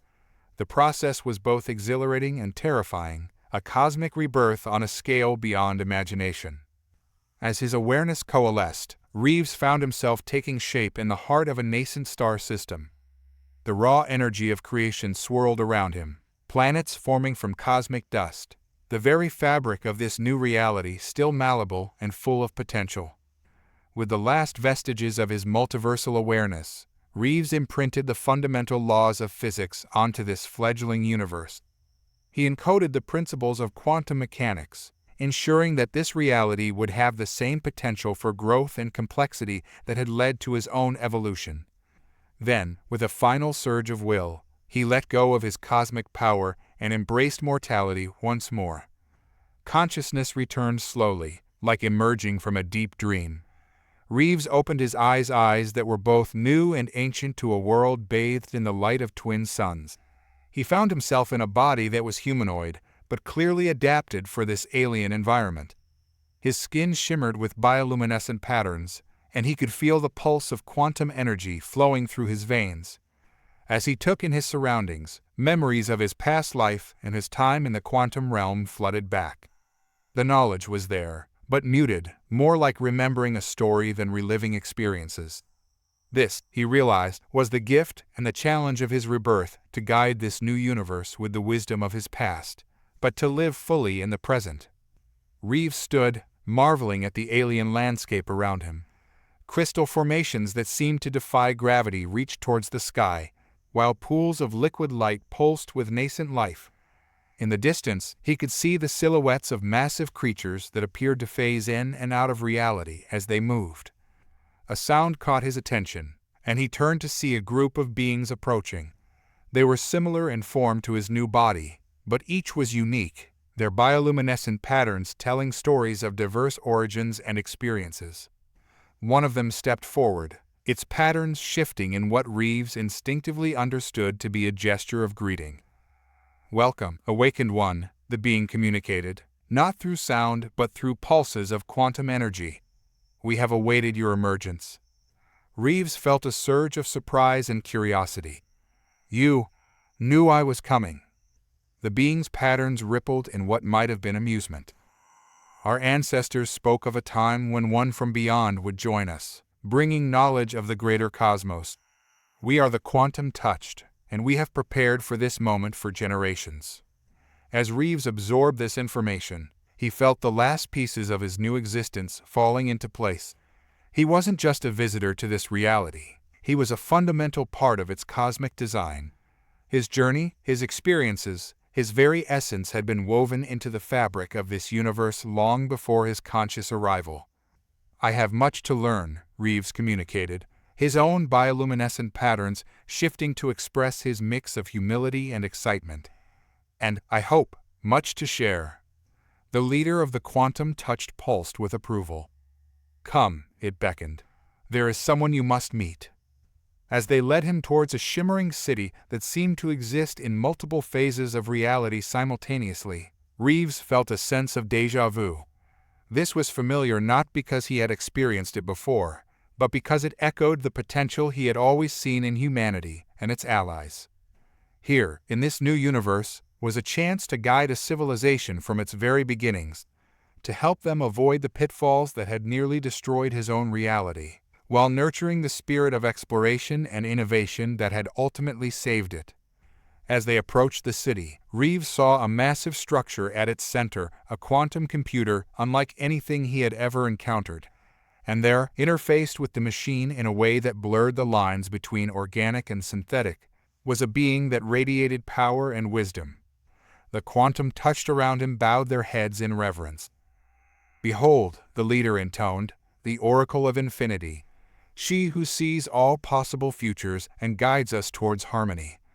As Reeves locked eyes with the Oracle, he felt a jolt of recognition. In her ageless gaze, he saw a reflection of his own journey, of the cosmic dance between chaos and order, destruction and creation. With a start, he realized that his adventure was far from over. It was, in many ways, just beginning. The quantum breach that had started his original journey had led him here, to a new universe full of untapped potential. As he prepared to meet the Oracle and embrace his role in this fledgling reality, Reeves couldn't help but smile. The multiverse, it seemed, had many more surprises in store. As Reeves approached the Oracle of Infinity, the quantum energies around them pulsed with anticipation. The being before him was a marvel of organic and technological fusion, her form shifting between states of matter and energy in a hypnotic dance. Marcus Reeves, the Oracle's voice resonated directly in his mind, carrying with it echoes of countless potential futures. Or perhaps I should say, the Quantum Arbiter. Your arrival heralds a new era for our universe. Reeves bowed his head slightly, feeling the weight of his past and the potential of his future pressing upon him. "I'm honored," he communicated, his bioluminescent patterns shifting to express his mix of reverence and determination. "But I'm not sure I understand my role here." The Oracle's form shimmered, and suddenly Reeves found himself immersed in a vision of swirling cosmic forces. He saw the birth and death of stars, the rise and fall of civilizations, all playing out across the canvas of this young universe. "Our reality stands at a crossroads," the Oracle explained, her voice echoing through the cosmic display. "The fundamental forces that shape existence are still in flux. The choices we make now will determine the fate of countless beings across billions of years." As the vision faded, Reeves found himself back in the present, the quantum touched watching him with a mixture of awe and expectation. He realized that his experiences, his understanding of the multiverse, were exactly what this fledgling reality needed to navigate its crucial early stages. "You've brought with you the wisdom of a cosmos that has already faced its greatest challenges," the Oracle continued. "Together, We can guide this universe towards a future of balance and harmony, avoiding the pitfalls that nearly destroyed your own reality." Reeves nodded, feeling a sense of purpose settling over him. "I'm ready to help in any way I can, but I won't simply dictate the course of your civilization. The journey, the choices, must be your own." The oracle's form pulsed with approval. "Wise words, Arbiter. It is not control we seek, but guidance. Your experiences will be invaluable as we face the challenges ahead." As if on cue, an alarm sounded throughout the city. The quantum computer at the heart of the structure flared to life, projecting a holographic display of the nearby star system. A massive anomaly was forming at its edge, threatening to destabilize the delicate balance of the newly formed planets. "It begins," the oracle intoned, her voice carrying a mix of anticipation and concern. "The first test of our combined wisdom." Reeves stepped forward, his mind already racing with possibilities. This was familiar territory, a cosmic crisis that needed solving. But now, he had the chance to approach it with the full weight of his experiences, both mortal and divine. As he interfaced with the quantum computer, merging his consciousness with its vast network, Reeves felt a surge of excitement. This was why he had chosen rebirth over cosmic oversight. The thrill of facing the unknown, of solving impossible problems, of shaping the very fabric of reality, it was what drove him, what made him who he was. "Let's get to work," he said, his voice resonating with confidence and determination. The quantum touched around him sprang into action, their movements synchronized in a display of unity and purpose. As they worked to contain the anomaly and stabilize the young star system, Reeves couldn't help but reflect on the journey that had brought him here. From a captain facing an alien invasion, to a quantum being shaping the fate of the multiverse, and now to a guide for a new universe taking its first steps into the cosmic unknown. The quantum breach that had started it all seemed like a lifetime ago. In many ways, it was. But the spirit of exploration, the drive to push beyond the boundaries of the known, remained as strong as ever. As the crisis was averted and the star system stabilized, Reeves looked out at the vast expanse of this new universe. Infinite possibilities stretched before him, each one a potential adventure waiting to unfold. "What's next?" he asked, turning to the oracle, and the quantum touched. The oracle's form shimmered with what might have been a smile. "Everything, Arbiter Reeves. Everything is next." And with that, Reeves embraced his new role, ready to face whatever challenges this young universe might throw at him.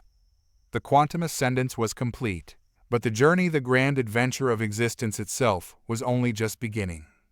As the twin suns set on this first day of his new life, Reeves felt a sense of peace and purpose wash over him. Whatever lay ahead, he was ready. The multiverse, in all its infinite wonder, awaited. Reeves stood atop the crystalline spire of New Nexus, his bioluminescent patterns pulsing with concern as he gazed at the sky. The twin suns that had faithfully lighted this world for centuries were flickering, their light distorting in ways that defied the laws of physics he had helped establish. "It's happening again, isn't it?" A voice resonated beside him. Zax, his most trusted advisor among the quantum touched, materialized from a swirl of quantum particles. Reeves nodded grimly. "The fabric of our reality is fraying. But this time, it's different. It's as if other realities are bleeding into ours." As if to underscore his words, a rift tore open in the sky above them. Through it, Reeves caught a glimpse of a familiar sight, the sleek hull of a ship that couldn't possibly exist in this universe. For a moment, he saw the unmistakable profile of the quantum voyager before the rift sealed itself. "Impossible," Reeves breathed, his mind reeling from the implications. Zax's form shimmered with agitation. "We must consult the oracle. If the boundaries between realities are collapsing." Reeves didn't need him to finish the thought. If realities were colliding, everything they had built over the centuries could be undone in an instant. They made their way to the heart of New Nexus, where the Oracle of Infinity resided. The massive quantum computer that served as her interface hummed with energy, its displays showing cascading errors and anomalies across the known universe. Arbiter Reeves, the Oracle's voice echoed in their minds, tinged with an urgency he had never heard before. The crisis we feared has finally arrived. The multiverse is converging. Reeves interfaced with a quantum network, his consciousness expanding to encompass the data flowing through it. He saw rifts opening across their reality, each one a window into another possible timeline. Some showed versions of Earth he recognized, while others displayed alien worlds beyond imagination. "How is this possible?" Reeves asked, struggling to process the sheer scale of the phenomenon. "The quantum barriers between realities should be impenetrable." The Oracle's form coalesced into a humanoid shape, her expression grave. "Something, or someone, is deliberately weakening those barriers. The source appears to be you, Arbiter." Reeves recoiled in shock. "Me? But how?" "Not you," the Oracle clarified, "but a version of you. We're detecting quantum signatures identical to yours, emanating from the epicenter of the convergence." The implications hit Reeves like a physical blow. An alternate version of himself, one who had made different choices, was threatening the stability of the entire multiverse. As they grappled with this revelation, a new alarm blared through the complex. A massive rift was opening directly above New Nexus, large enough to swallow the entire city. "We're out of time," Zax warned, his form flickering with panic. Reeves steeled himself, drawing on centuries of experience and the quantum knowledge that still resided within him. "Prepare the quantum touched," he ordered. "We need to stabilize that rift before it tears our reality apart." As the city mobilized around them, Reeves couldn't shake a feeling of déjà vu. Once again, he found himself at the center of a cosmic crisis. But this time, the enemy he faced was a version of himself, a sobering reminder of the paths not taken and the consequences of choice. The rift above them yawned wider, revealing glimpses of other new nexuses, other Reeveses. The multiverse was colliding, and Reeves stood at the epicenter of the storm. With a determined set to his jaw, he prepared to face this new challenge. The fate of not just this universe, but all possible universes, hung in the balance, and Reeves, once again, found himself the linchpin upon which everything turned. The quantum convergence had begun, and with it, a new chapter in Reeves' eternal journey through the heart of existence itself. Reeves soared through the turbulent skies of New Nexus, his body phasing between quantum states as he led a team of quantum touch towards the massive rift. The air crackled with energy, reality itself seeming to warp and twist around them. "Zax, status report," Reeves called out, his voice carrying over the quantum link they shared.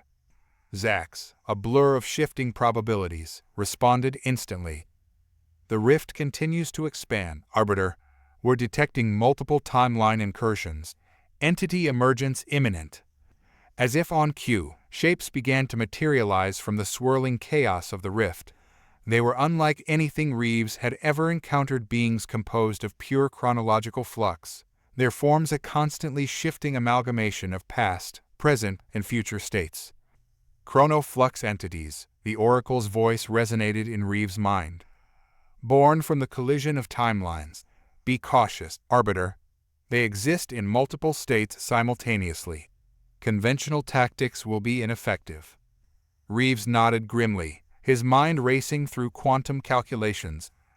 "Team Alpha, establish a temporal stabilization field. Team Beta, with me. We need to contain these entities before they spread." As the quantum touch moved into position, Reeves felt a familiar tug at the edge of his consciousness. It was a sensation he hadn't experienced in centuries, the pull of his former, multiversal self. For a moment, he was tempted to give in, to expand his awareness across all possible realities. But he resisted. He had chosen this life, this singular existence, for a reason. He wouldn't abandon it now. The chronoflux entities surged forward, their very presence causing ripples in the fabric of spacetime. Reeves and his team met them head-on, using their quantum abilities to phase in and out of sync with the entity's temporal fluctuations. It was a battle unlike any Reeves had faced before. Each engagement was simultaneously happening, had already happened, and was yet to happen. He found himself reacting to attacks before they were launched, countering strategies that existed only in potential futures. As they fought, more rifts began to open across the sky. Through one, Reeves caught a glimpse of a familiar face, Lieutenant Commander Chen, looking exactly as she had centuries ago when he had left his original reality. Their eyes met for a brief, impossible moment before the rift closed. "Oracle," Reeves communicated, dodging a chronological blast from one of the entities. "These rifts, they're not random, are they?" "No, Arbiter," the Oracle confirmed. "They appear to be targeting specific points in your personal timeline. The other you, he's searching for something." The implications of this realization sent a chill through Reeves. What could his alternate self be looking for, and what would happen if he found it? As the battle raged on, a new presence made itself known. A figure stepped through one of the rifts, its form flickering between states of existence. It was humanoid, but composed of pure void, as if it had been cut out of reality itself. "A void walker," Zax gasped, his form solidifying in shock. "I thought they were just legends." The void walker surveyed the chaos around them, its featureless face somehow conveying a sense of urgency. When it spoke, its voice seemed to come from everywhere and nowhere at once. "Marcus Reeves," it intoned, "the multiverse stands on the brink of collapse. You are needed." Before Reeves could respond, the Void Walker gestured, and a portal of absolute darkness opened behind it. Through it, Reeves could see glimpses of other realities, other versions of himself, all converging on a single point. "Choose quickly, Arbiter," the Void Walker urged. "The fate of all realities hangs in the balance." Reeves hesitated, torn between his duty to this universe and the pull of his multiversal destiny. The battle around them intensified, chrono-flux entities pressing in from all sides. With a final look at the world he had helped shape for centuries, Reeves made his decision. "Zax, you're in charge," he commanded. "Protect our reality at all costs." Before his trusted advisor could object, Reeves stepped towards the Void Walker's portal. As he crossed the threshold, he felt his consciousness expanding, touching the edges of infinity once more. The quantum convergence was pulling him back into the cosmic dance he had left behind. And somewhere out there, another version of himself was waiting, a reflection of choices unmade and paths not taken. As new nexus faded from view, Reeves steeled himself for what lay ahead. The next phase of his eternal journey was about to begin, and the stakes had never been higher. Reeves plunged through the Void Walker's portal, his consciousness expanding exponentially with each passing moment. The singular existence he had cultivated for centuries fractured, splitting into a kaleidoscope of potential selves. He was everywhere and everyone at once, a being of pure quantum possibility. As his awareness stabilized, Reeves found himself in a realm beyond conventional understanding. It was a nexus point where countless realities intersected, each one a thread in the vast tapestry of the multiverse. The Void Walker materialized beside him, its form a stark silhouette against the swirling chaos of creation. "Welcome to the crossroads of infinity," the Void Walker intoned, its voice resonating on multiple frequencies simultaneously. "Here, all possibilities converge." Reeves struggled to maintain his sense of self amidst the overwhelming influx of information. "Why have you brought me here? What's causing the convergence?" The Void Walker's featureless face somehow managed to convey a sense of grave concern. "You are Marcus Reeves. Or rather, a version of you is." With a gesture, the Void Walker conjured a series of images in the space around them. Reeves saw himself countless versions of himself, each one representing a different choice, a different path taken. But one image stood out, growing larger and more defined. It was Reeves, but not as he knew himself. This version crackled with unrestrained quantum energy, his form barely contained within the limits of a single reality. His eyes blazed with a mixture of madness and cosmic understanding. "The quantum tyrant," the Void Walker explained. "A version of you who never chose to limit himself, who continued to expand his consciousness until he threatened the very fabric of the multiverse." Reeves felt a chill run through his being. He remembered that temptation, the allure of unlimited power and knowledge. It had been his final test before choosing his new life in the young universe. This other self, this was the road not taken. He seeks to collapse all realities into one, the Void Walker continued.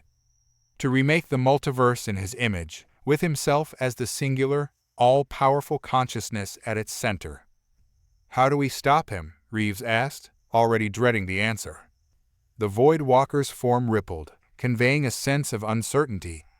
We believe only you can confront him directly. Your quantum signatures are identical. You are the only being in existence who can potentially match his power. As if in response to these words, a massive tremor shook the crossroads of infinity. Realities began to collide and merge around them, the carefully maintained boundaries between universes crumbling. He comes, the Void Walker warned. You must prepare yourself, Marcus Reeves. The fate of all existence rests upon this confrontation. Reeves nodded grimly, feeling the weight of infinite realities pressing down upon him.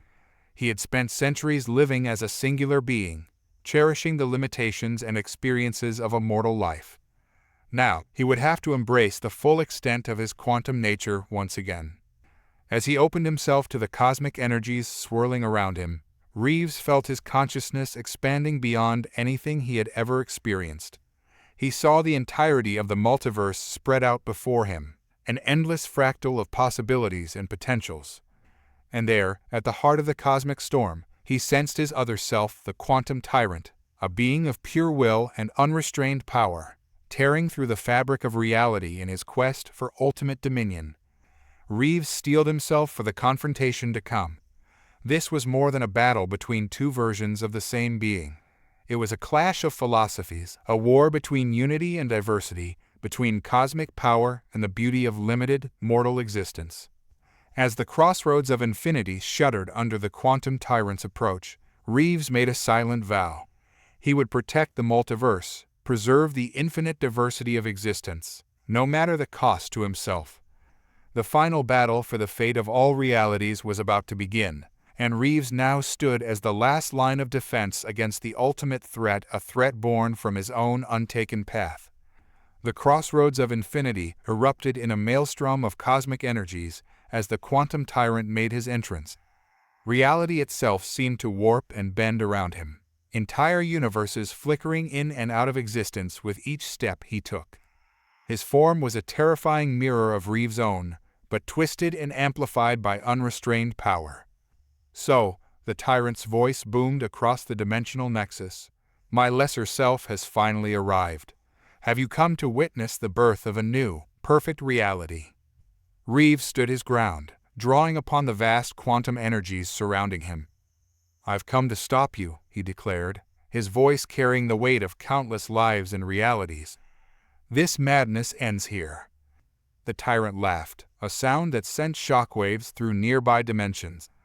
Madness, this is the ultimate sanity. Why preserve a chaotic, fragmented multiverse when we can forge a single, perfect existence? As they faced off, Reeves became acutely aware of the fundamental differences between them.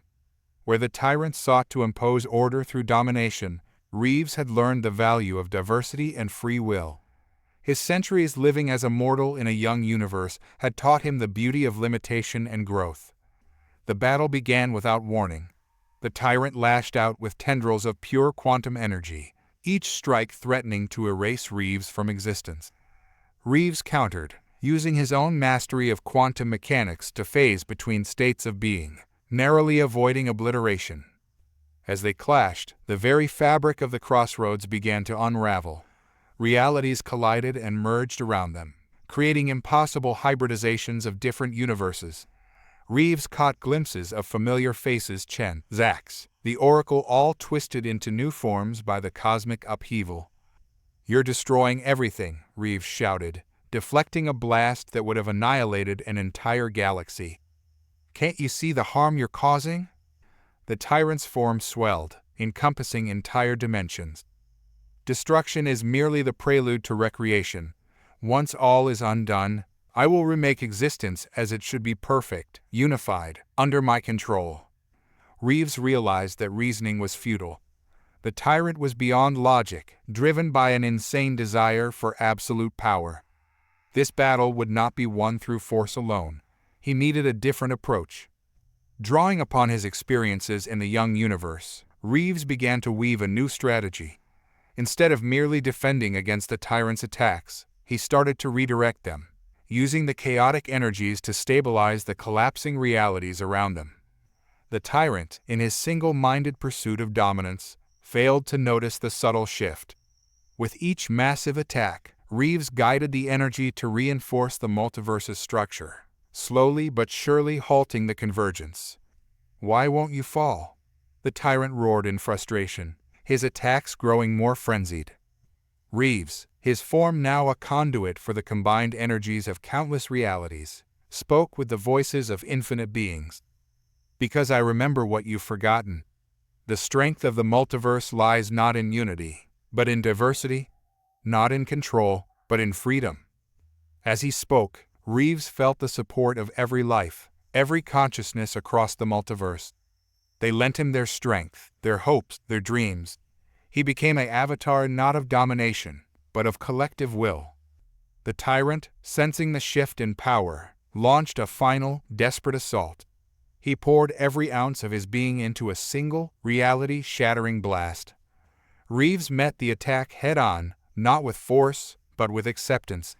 He opened himself fully to the multiverse, becoming a living quantum uncertainty. The tyrant's blast passed through him, finding no solid target to destroy. In that moment of overextension, Reeves saw his opportunity. He reached out, not to destroy the tyrant, but to embrace him, to show him the beauty and potential of the very chaos he sought to eliminate. As their beings merged, Reeves shared every experience, every lesson he had learned in his long journey. The joy of mortality, the wonder of discovery, the strength found in connection and cooperation. The tyrant's form began to fluctuate, his certainty shaken by this influx of new perspectives. "No," he whispered, his voice losing its cosmic resonance. "This can't be. I was so sure." Reeves held firm, continuing to share the collective wisdom of the multiverse. "It's not too late," he urged. "You can still choose a different path." As the crossroads of infinity stabilized around them, the fate of all realities hung in the balance. The next moments would determine whether the multiverse would survive or fall to the tyrant's twisted vision. Reeves could only hope that the lessons he had learned, the growth he had experienced, would be enough to sway his other self from the brink of cosmic annihilation. The crossroads of infinity pulsed with anticipation as Reeves and the quantum tyrant remained locked in their cosmic embrace. Time itself seemed to hold its breath, countless realities teetering on the edge of existence or oblivion. Slowly, almost imperceptibly at first, the tyrant's form began to change. The chaotic energies that had swirled around him started to calm, coalescing into a more stable configuration. His eyes, once blazing with madness and unrestrained power, began to clear. I remember," the tyrant whispered, his voice losing its multiversal resonance. "The choice, the path not taken. I see it now." Reeves maintained his connection, continuing to share the wisdom and experiences he had gained. "We are two sides of the same coin," he explained gently. "Each of us represents a different way of understanding the cosmos, but neither path is complete without the other." As understanding dawned, the tyrant's form shrank, becoming more aligned with Reeves' own. The oppressive weight of his presence lifted, allowing the surrounding realities to begin stabilizing. All this time, the tyrant mused, looking at his hands as if seeing them for the first time, "I thought ultimate power was the answer. But you've shown me. There's strength in limitation, in connection." Reeves nodded, feeling a profound sense of relief wash over him. The multiverse thrives on diversity, on the interplay between order and chaos. By seeking to control everything, you are unknowingly working towards the death of all possibility. The Void Walker, who had been observing silently, stepped forward. Its featureless face somehow managed to convey a sense of cautious optimism. "The convergence is halting," it announced. "Realities are beginning to separate and stabilize, but the damage, It's extensive. Indeed, as Reeves looked around, he could see the aftermath of their cosmic battle. While the immediate threat of total collapse had been averted, the multiverse was far from healed. Rifts still yawned between dimensions, and echoes of destroyed timelines flickered in and out of existence.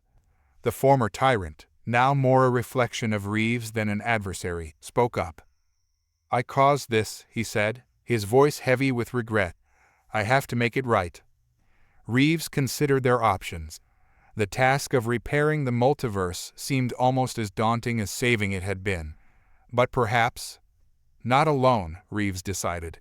Together, we might have a chance. Your understanding of cosmic forces, combined with my experience in nurturing young realities, we could guide the healing process. The Void Walker's form rippled with what might have been approval. A balanced approach. It could work. But be warned, the process could take eons, and the strain on your beings would be immense. Reeves and his counterpart shared a look of understanding. They both knew the weight of responsibility that came with their power. This was their chance to truly serve the multiverse, to protect and nurture the infinite diversity of existence. "We accept," they said in unison. As they prepared to begin their monumental task, a new presence made itself known. A swirling vortex of quantum probability coalesced into a familiar form, the Oracle of Infinity.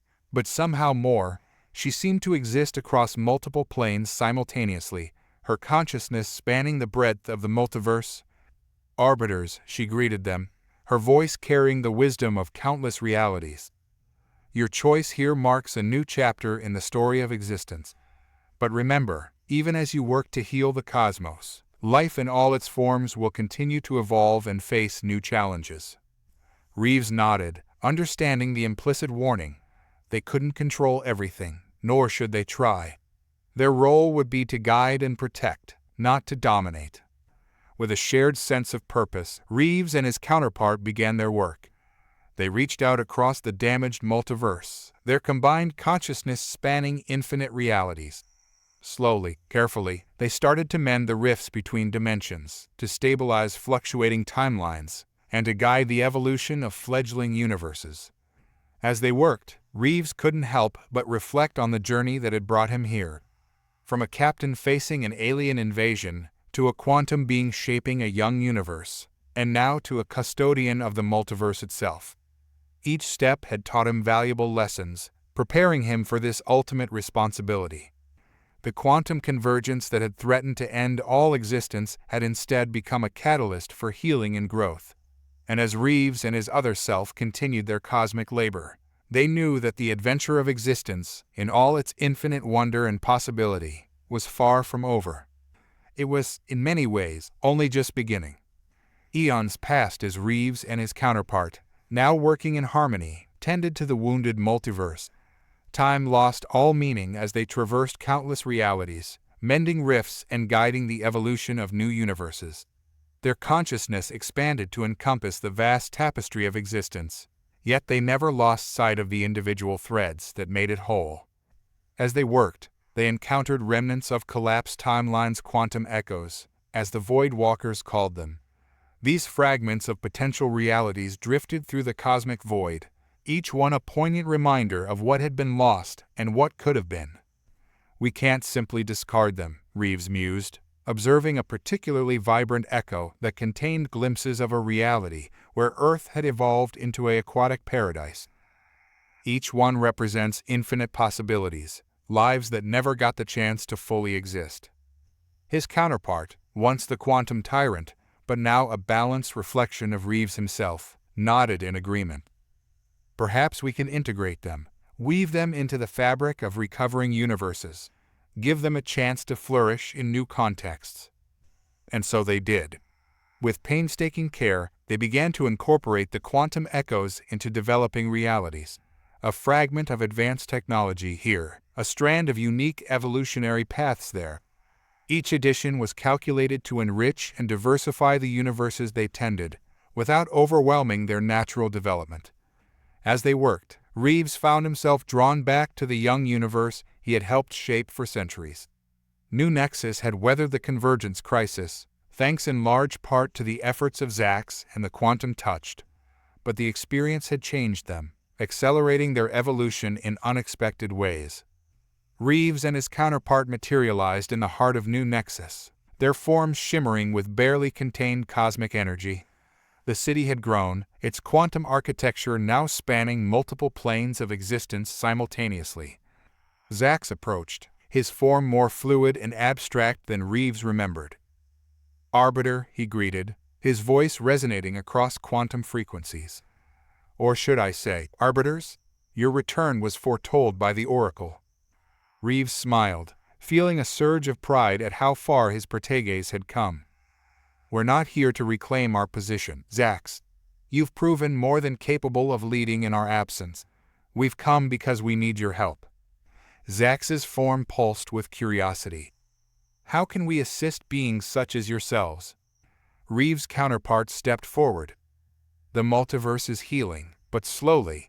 We've discovered a way to accelerate the process, but it requires a unique perspective, one that only a younger, rapidly evolving civilization can provide."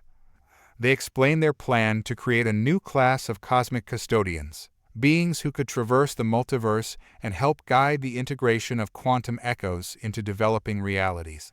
The quantum touched, with their unique abilities and fresh outlook, were perfect candidates for this role. Zax considered the proposal, his form shifting through various states as he processed the implications. "It's an enormous responsibility," he said finally, "but one I believe we're ready to accept. The Oracle foresaw that our path would lead us beyond the confines of our own universe. This must be what she meant." As preparations began for this new initiative, Reeves found himself reflecting on the cyclical nature of existence. He had once been a guide to the young civilization of New Nexus, and now they were poised to become guides themselves, helping to shape the recovering multiverse. But even as hope blossomed, a new concern nagged at the edge of Reeves' cosmic awareness. Something was stirring in the farthest reaches of the multiverse, beyond even their vast perception. A presence that seemed to exist outside the normal flow of quantum reality. "Do you feel that?" his counterpart asked, also sensing the disturbance. Reeves nodded grimly. "Something's coming. Something. Other. We may have averted one crisis, but I fear an even greater challenge lies ahead." As they stood there, watching the quantum touch prepare for their new role as multiversal custodians, Reeves couldn't shake the feeling that this was merely the calm before a cosmic storm. The quantum convergence had been resolved, but it had also opened doors to realms beyond their understanding. Whatever lay ahead, Reeves knew that the true test of their newfound balance and purpose was yet to come. The adventure, it seemed, was far from over. The disturbance at the edge of the multiverse grew stronger, a persistent anomaly that defied all attempts at classification. Reeves and his counterpart, along with the newly trained multiversal custodians from New Nexus, found themselves drawn to this cosmic mystery. They traversed the far reaches of existence, passing through realities so alien that even their expanded consciousness struggled to comprehend them. Finally, they reached the outer boundaries of the known multiverse, where the laws of quantum mechanics began to break down entirely. Before them loomed a vast, shimmering barrier, a membrane between their reality and something else. Pulses of energy, unlike anything they had ever encountered, rippled across its surface, creating patterns that hurt the mind to observe. "What is this?" Zax asked, his form fluctuating wildly in response to the alien energies. Reeves' counterpart, drawing on his vast knowledge of cosmic forces, attempted an analysis. "It's not part of our multiverse," he concluded, his voice tinged with awe and trepidation. "This is a boundary between our existence and another form of reality entirely." As they watched, the membrane bulged and distorted. Something on the other side was pushing through, forcing its way into their universe. With a silent flash that seared itself into their multidimensional perception, a tear appeared in the barrier. Through the rift emerged beings that defied description. They existed simultaneously as pure energy, complex mathematical equations, and conceptual abstractions. Their very presence caused localized breakdowns in the laws of physics. "Greetings, entities of quantum reality. A voice that wasn't a voice resonated directly in their minds. "We are the Axiom Incarnate, explorers from a realm beyond your comprehension." Reeves stepped forward, drawing on all his experience as a multiversal mediator. "We welcome you," he began, carefully modulating his quantum signature to appear non-threatening. "But your presence here is causing significant disruption to our reality. May we ask the purpose of your incursion?" The Axiom Incarnate pulsed with what might have been amusement or curiosity. It was impossible to tell. "Purpose? Incursion? Such limited concepts. We simply are, and in being, we explore. Your quantum multiverse is but one of infinite layers of existence we have encountered." Reeves' counterpart joined the conversation. His scientific curiosity piqued despite the potential danger. "You speak of layers of existence beyond our own. What lies beyond the quantum realm?" "Beyond?" The Axiom Incarnate's form shifted, becoming even more abstract. "There is no beyond, no hierarchy of realities. All layers exist simultaneously, interpenetrating and influencing each other in ways your quantum minds cannot fully grasp." As they conversed, Reeves became acutely aware of the strain their visitor's presence was putting on the surrounding reality. Quantum laws were fluctuating wildly, and rifts were beginning to form in nearby dimensions. "Your existence here is unsustainable," Reeves explained, trying to convey the urgency of the situation.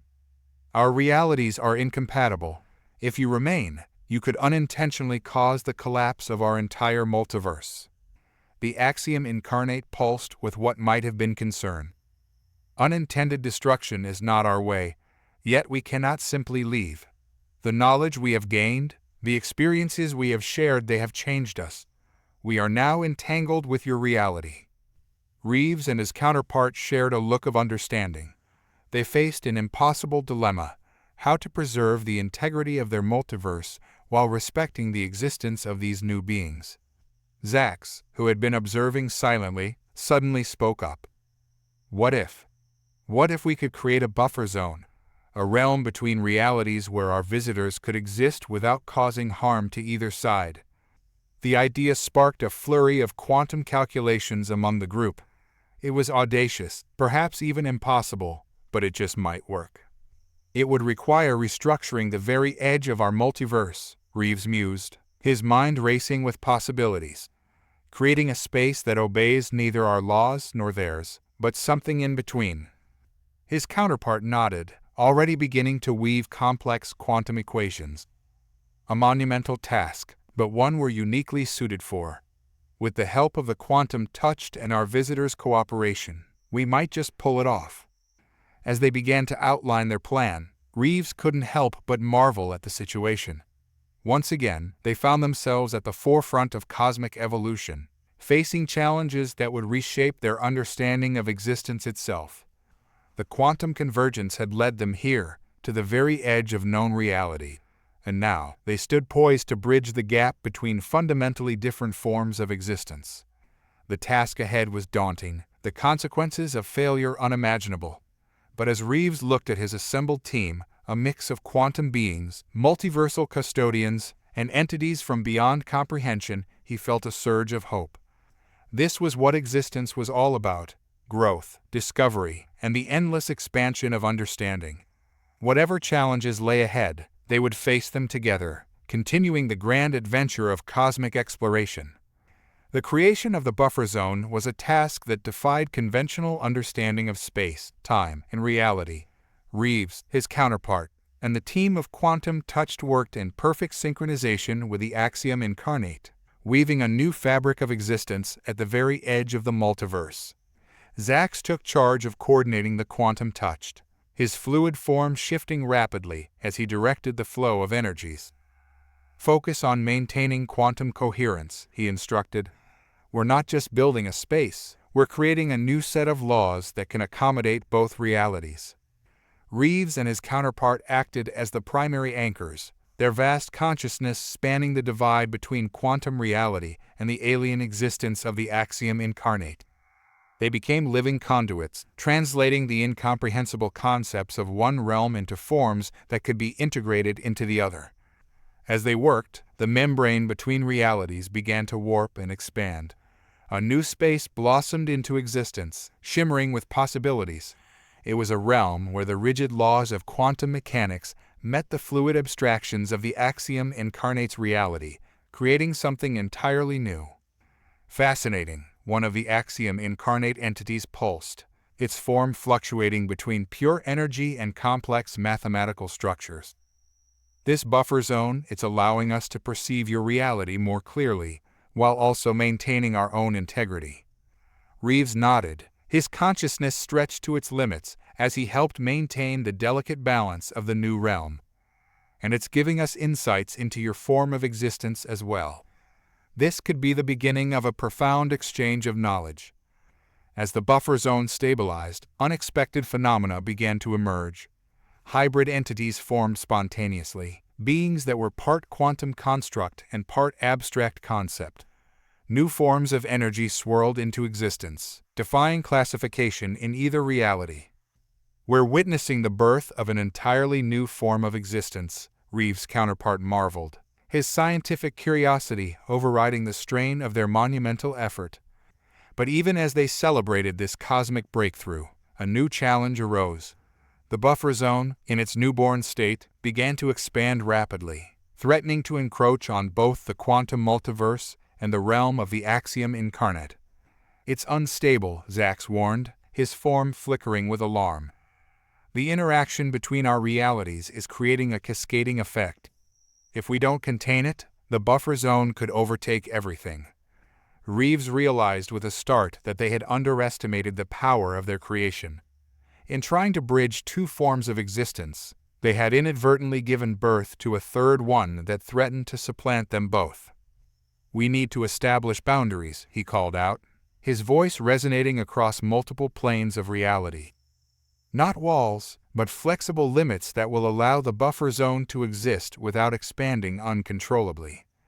The axiom incarnate, sensing the urgency of the situation, joined their efforts. Together, they began to weave a complex lattice of quantum probabilities and abstract constants, creating a framework that would allow the buffer zone to thrive while containing its expansion. As they worked, Reeves felt a profound shift in his understanding of existence. He saw that reality itself was far more fluid and interconnected than he had ever imagined. The boundaries between different forms of existence were not fixed, but permeable, allowing for endless possibilities of interaction and evolution. Hours or eons later, the concept of time had little meaning in this place. They finally succeeded in stabilizing the buffer zone. It hung between realities like a shimmering opal, a realm of infinite potential and new discoveries.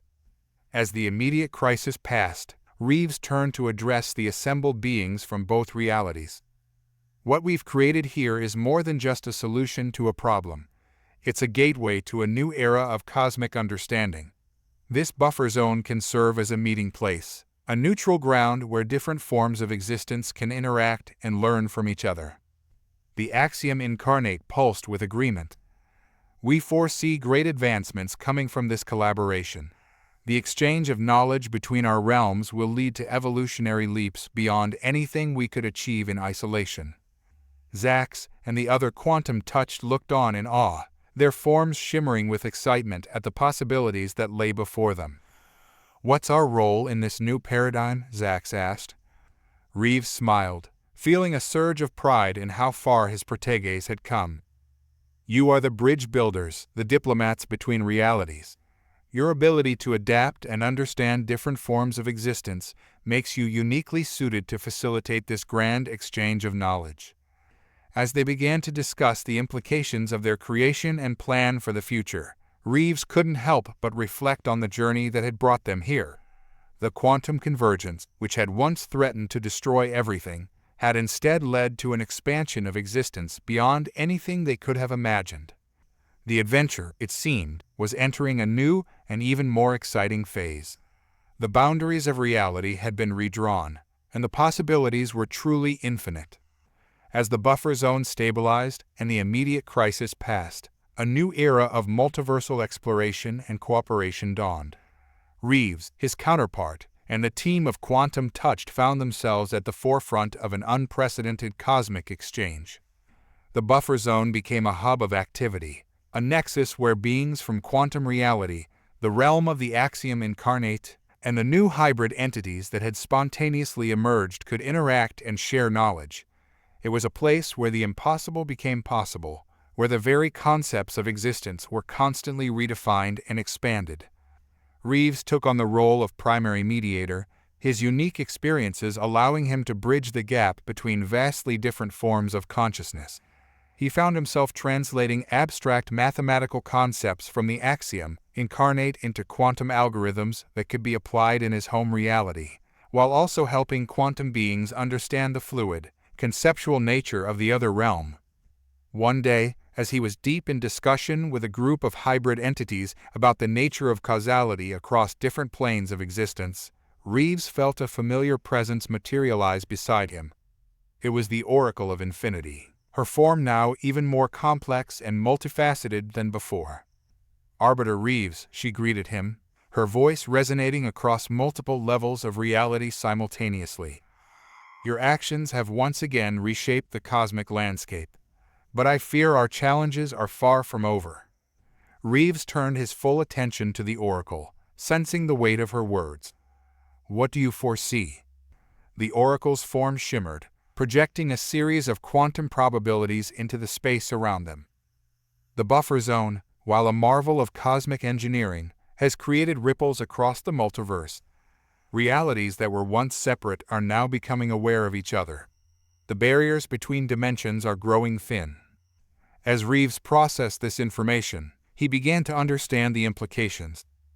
"You're saying that our solution to one problem has inadvertently created another? That we've destabilized the multiverse in a new way?" The Oracle nodded, her form pulsing with concern. "Indeed. While the immediate threat of convergence has passed, we now face the possibility of a multiversal awakening. Civilizations that were never meant to interact are suddenly becoming aware of parallel realities. The potential for conflict, for attempts to conquer or control other dimensions, is growing exponentially." Reeves felt a familiar sense of responsibility settling over him. Once again, the consequences of their actions, however well-intentioned, were rippling out across existence in unexpected ways. "What can we do?" he asked, his mind already racing through potential solutions. The Oracle's form expanded, encompassing more of the buffer zone. "We must act quickly to establish guidelines, to create a framework for multiversal interaction before chaos ensues. The Quantum Touched must be prepared to take on an even greater role as mediators and peacekeepers across realities." As they discussed strategies, Reeves' counterpart and Zax joined them, sensing the gravity of the situation. Together, they began to formulate a plan for multiversal governance, a cosmic accord that would establish rules for interdimensional contact and exchange. "We'll need representatives from every major reality," Reeves mused. "A council that can oversee multiversal affairs and mediate disputes." His counterpart nodded in agreement. "And we'll need to find a way to communicate these new guidelines across all dimensions simultaneously. Perhaps we can use the buffer zone as a broadcasting nexus." Zax, his form shimmering with determination, spoke up. "The Quantum Touch stand ready to serve as ambassadors and enforcers of this new cosmic order. We've been preparing for a role like this since you first expanded our awareness, Arbiter." As they delved deeper into the logistics of their ambitious plan, Reeves couldn't help but marvel at how far they had come. From a captain facing an alien invasion to a multiversal mediator shaping the very nature of existence itself, each step of his journey had prepared him for this moment. The quantum convergence that had started as a crisis had led them to the brink of a new cosmic age. An age of unprecedented cooperation, discovery, and growth across all planes of reality. But with this new era came new responsibilities and new dangers. As Reeves looked out across the shimmering expanse of the buffer zone, teeming with beings from across the multiversal spectrum, he knew that their greatest challenges and greatest adventures still lay ahead. The stage was set for the next phase of cosmic evolution, and Reeves stood ready to face whatever the infinite realities might throw their way. The establishment of the multiversal accord marked a turning point in the history of existence itself. Reeves, along with his counterpart, the quantum-touched, and representatives from countless realities, worked tirelessly to create a framework for peaceful interaction and exchange across dimensions. The buffer zone, once a simple solution to an immediate problem, evolved into the grand nexus of realities, a cosmic forum where delegates from every corner of the multiverse could gather to share knowledge, settle disputes, and work towards common goals. As the chief architect of this new cosmic order, Reeves found himself thrust into a role he had never anticipated. He became known across realities as the Quantum Arbiter, a title that carried with it the weight of multiversal responsibility. Years or eons, it was hard to tell in a place where time flowed differently across realities passed as the new system took root. Civilizations that had once been isolated began to flourish through interdimensional exchange. New forms of art, science, and philosophy emerged, born from the blending of wildly different perspectives on existence. But with growth came new challenges. Reeves and his team found themselves mediating conflicts between realities with incompatible views on the nature of existence, preventing well-meaning scientists from accidentally unraveling the fabric of neighboring dimensions, and even thwarting the occasional attempt by less scrupulous beings to conquer multiple realities. Through it all, the lessons Reeves had learned throughout his long journey served him well. The value of diversity, the importance of balance between chaos and order, the strength found in cooperation, these principles became the foundation of the new multiversal civilization. One day, as Reeves stood in the heart of the Nexus, observing the swirling mix of beings from across the dimensional spectrum, he felt a familiar presence materialize beside him. It was the Void Walker who had first guided him to confront his alternate self so long ago. "You've come a long way, Quantum Arbiter," the Void Walker intoned, its featureless face somehow conveying a sense of approval. "The multiverse has been forever changed by your actions." Reeves nodded, feeling the weight of his achievements and responsibilities. "We've made progress, certainly, but there's still so much to do, so many challenges to face." The Void Walker's form shimmered with what might have been amusement. "There will always be more to do, more to discover. That is the nature of existence. But perhaps it's time for you to consider your own path forward." Reeves turned to face the enigmatic being, curiosity piqued. "What do you mean?" "You've served as the linchpin of this new cosmic order for a long time," the Void Walker explained. "You've guided countless beings, shaped the course of multiple realities. But have you considered what comes next for you personally?" The question caught Reeves off guard. He had been so focused on his duties, on maintaining the delicate balance of the multiverse, that he had scarcely considered his own future. As if sensing his thoughts, his counterpart and Zax approached, joining the conversation. "The Void Walker raises a valid point," his counterpart mused. "We've built something remarkable here, something that can sustain itself. Perhaps it's time for us to step back, to let the next generation take the lead." Zax nodded in agreement, his form pulsing with a mix of gratitude and determination. "You've prepared us well, Arbiter. The quantum-touched are ready to take on greater responsibilities in maintaining the multiversal accord." Reeves looked out across the Nexus, seeing the fruits of their labor in every interaction, every exchange between beings from different realities. He felt a surge of pride, but also a growing sense of curiosity. What else was out there, beyond even the vast expanse of the known multiverse? "There are still unexplored regions of existence," the Void Walker said, as if reading his thoughts. "Realms beyond the quantum, beyond even the understanding of the axiom incarnate. If you chose to venture there, who knows what new wonders you might discover." The idea was both thrilling and terrifying. To step into the truly unknown, to push the boundaries of existence even further. It was everything Reeves had ever sought in his long journey. He turned to his companions, seeing the same mix of excitement and apprehension in their expressions. "What do you think?" he asked. "One last grand adventure?" His counterpart smiled, the first genuine smile Reeves had seen on that face since they had reconciled. "I thought you'd never ask." Zax's form shimmered with emotion. "We'll make sure everything you've built here continues to thrive," he promised. "Go, explore. And when you return, share with us the wonders you've seen." As preparations began for their new journey, Reeves felt a familiar surge of anticipation. The quantum convergence that had started as a crisis had led them here, to the brink of an even greater adventure. Whatever lay beyond the boundaries of known existence, whatever challenges or marvels awaited them, Reeves knew one thing for certain: the journey itself was the true reward. And as long as there were new horizons to explore, new mysteries to unravel, he would never stop pushing forward. With a final look at the nexus of realities, the culmination of all they had achieved, Reeves, his counterpart, and the Void Walker stepped into the unknown.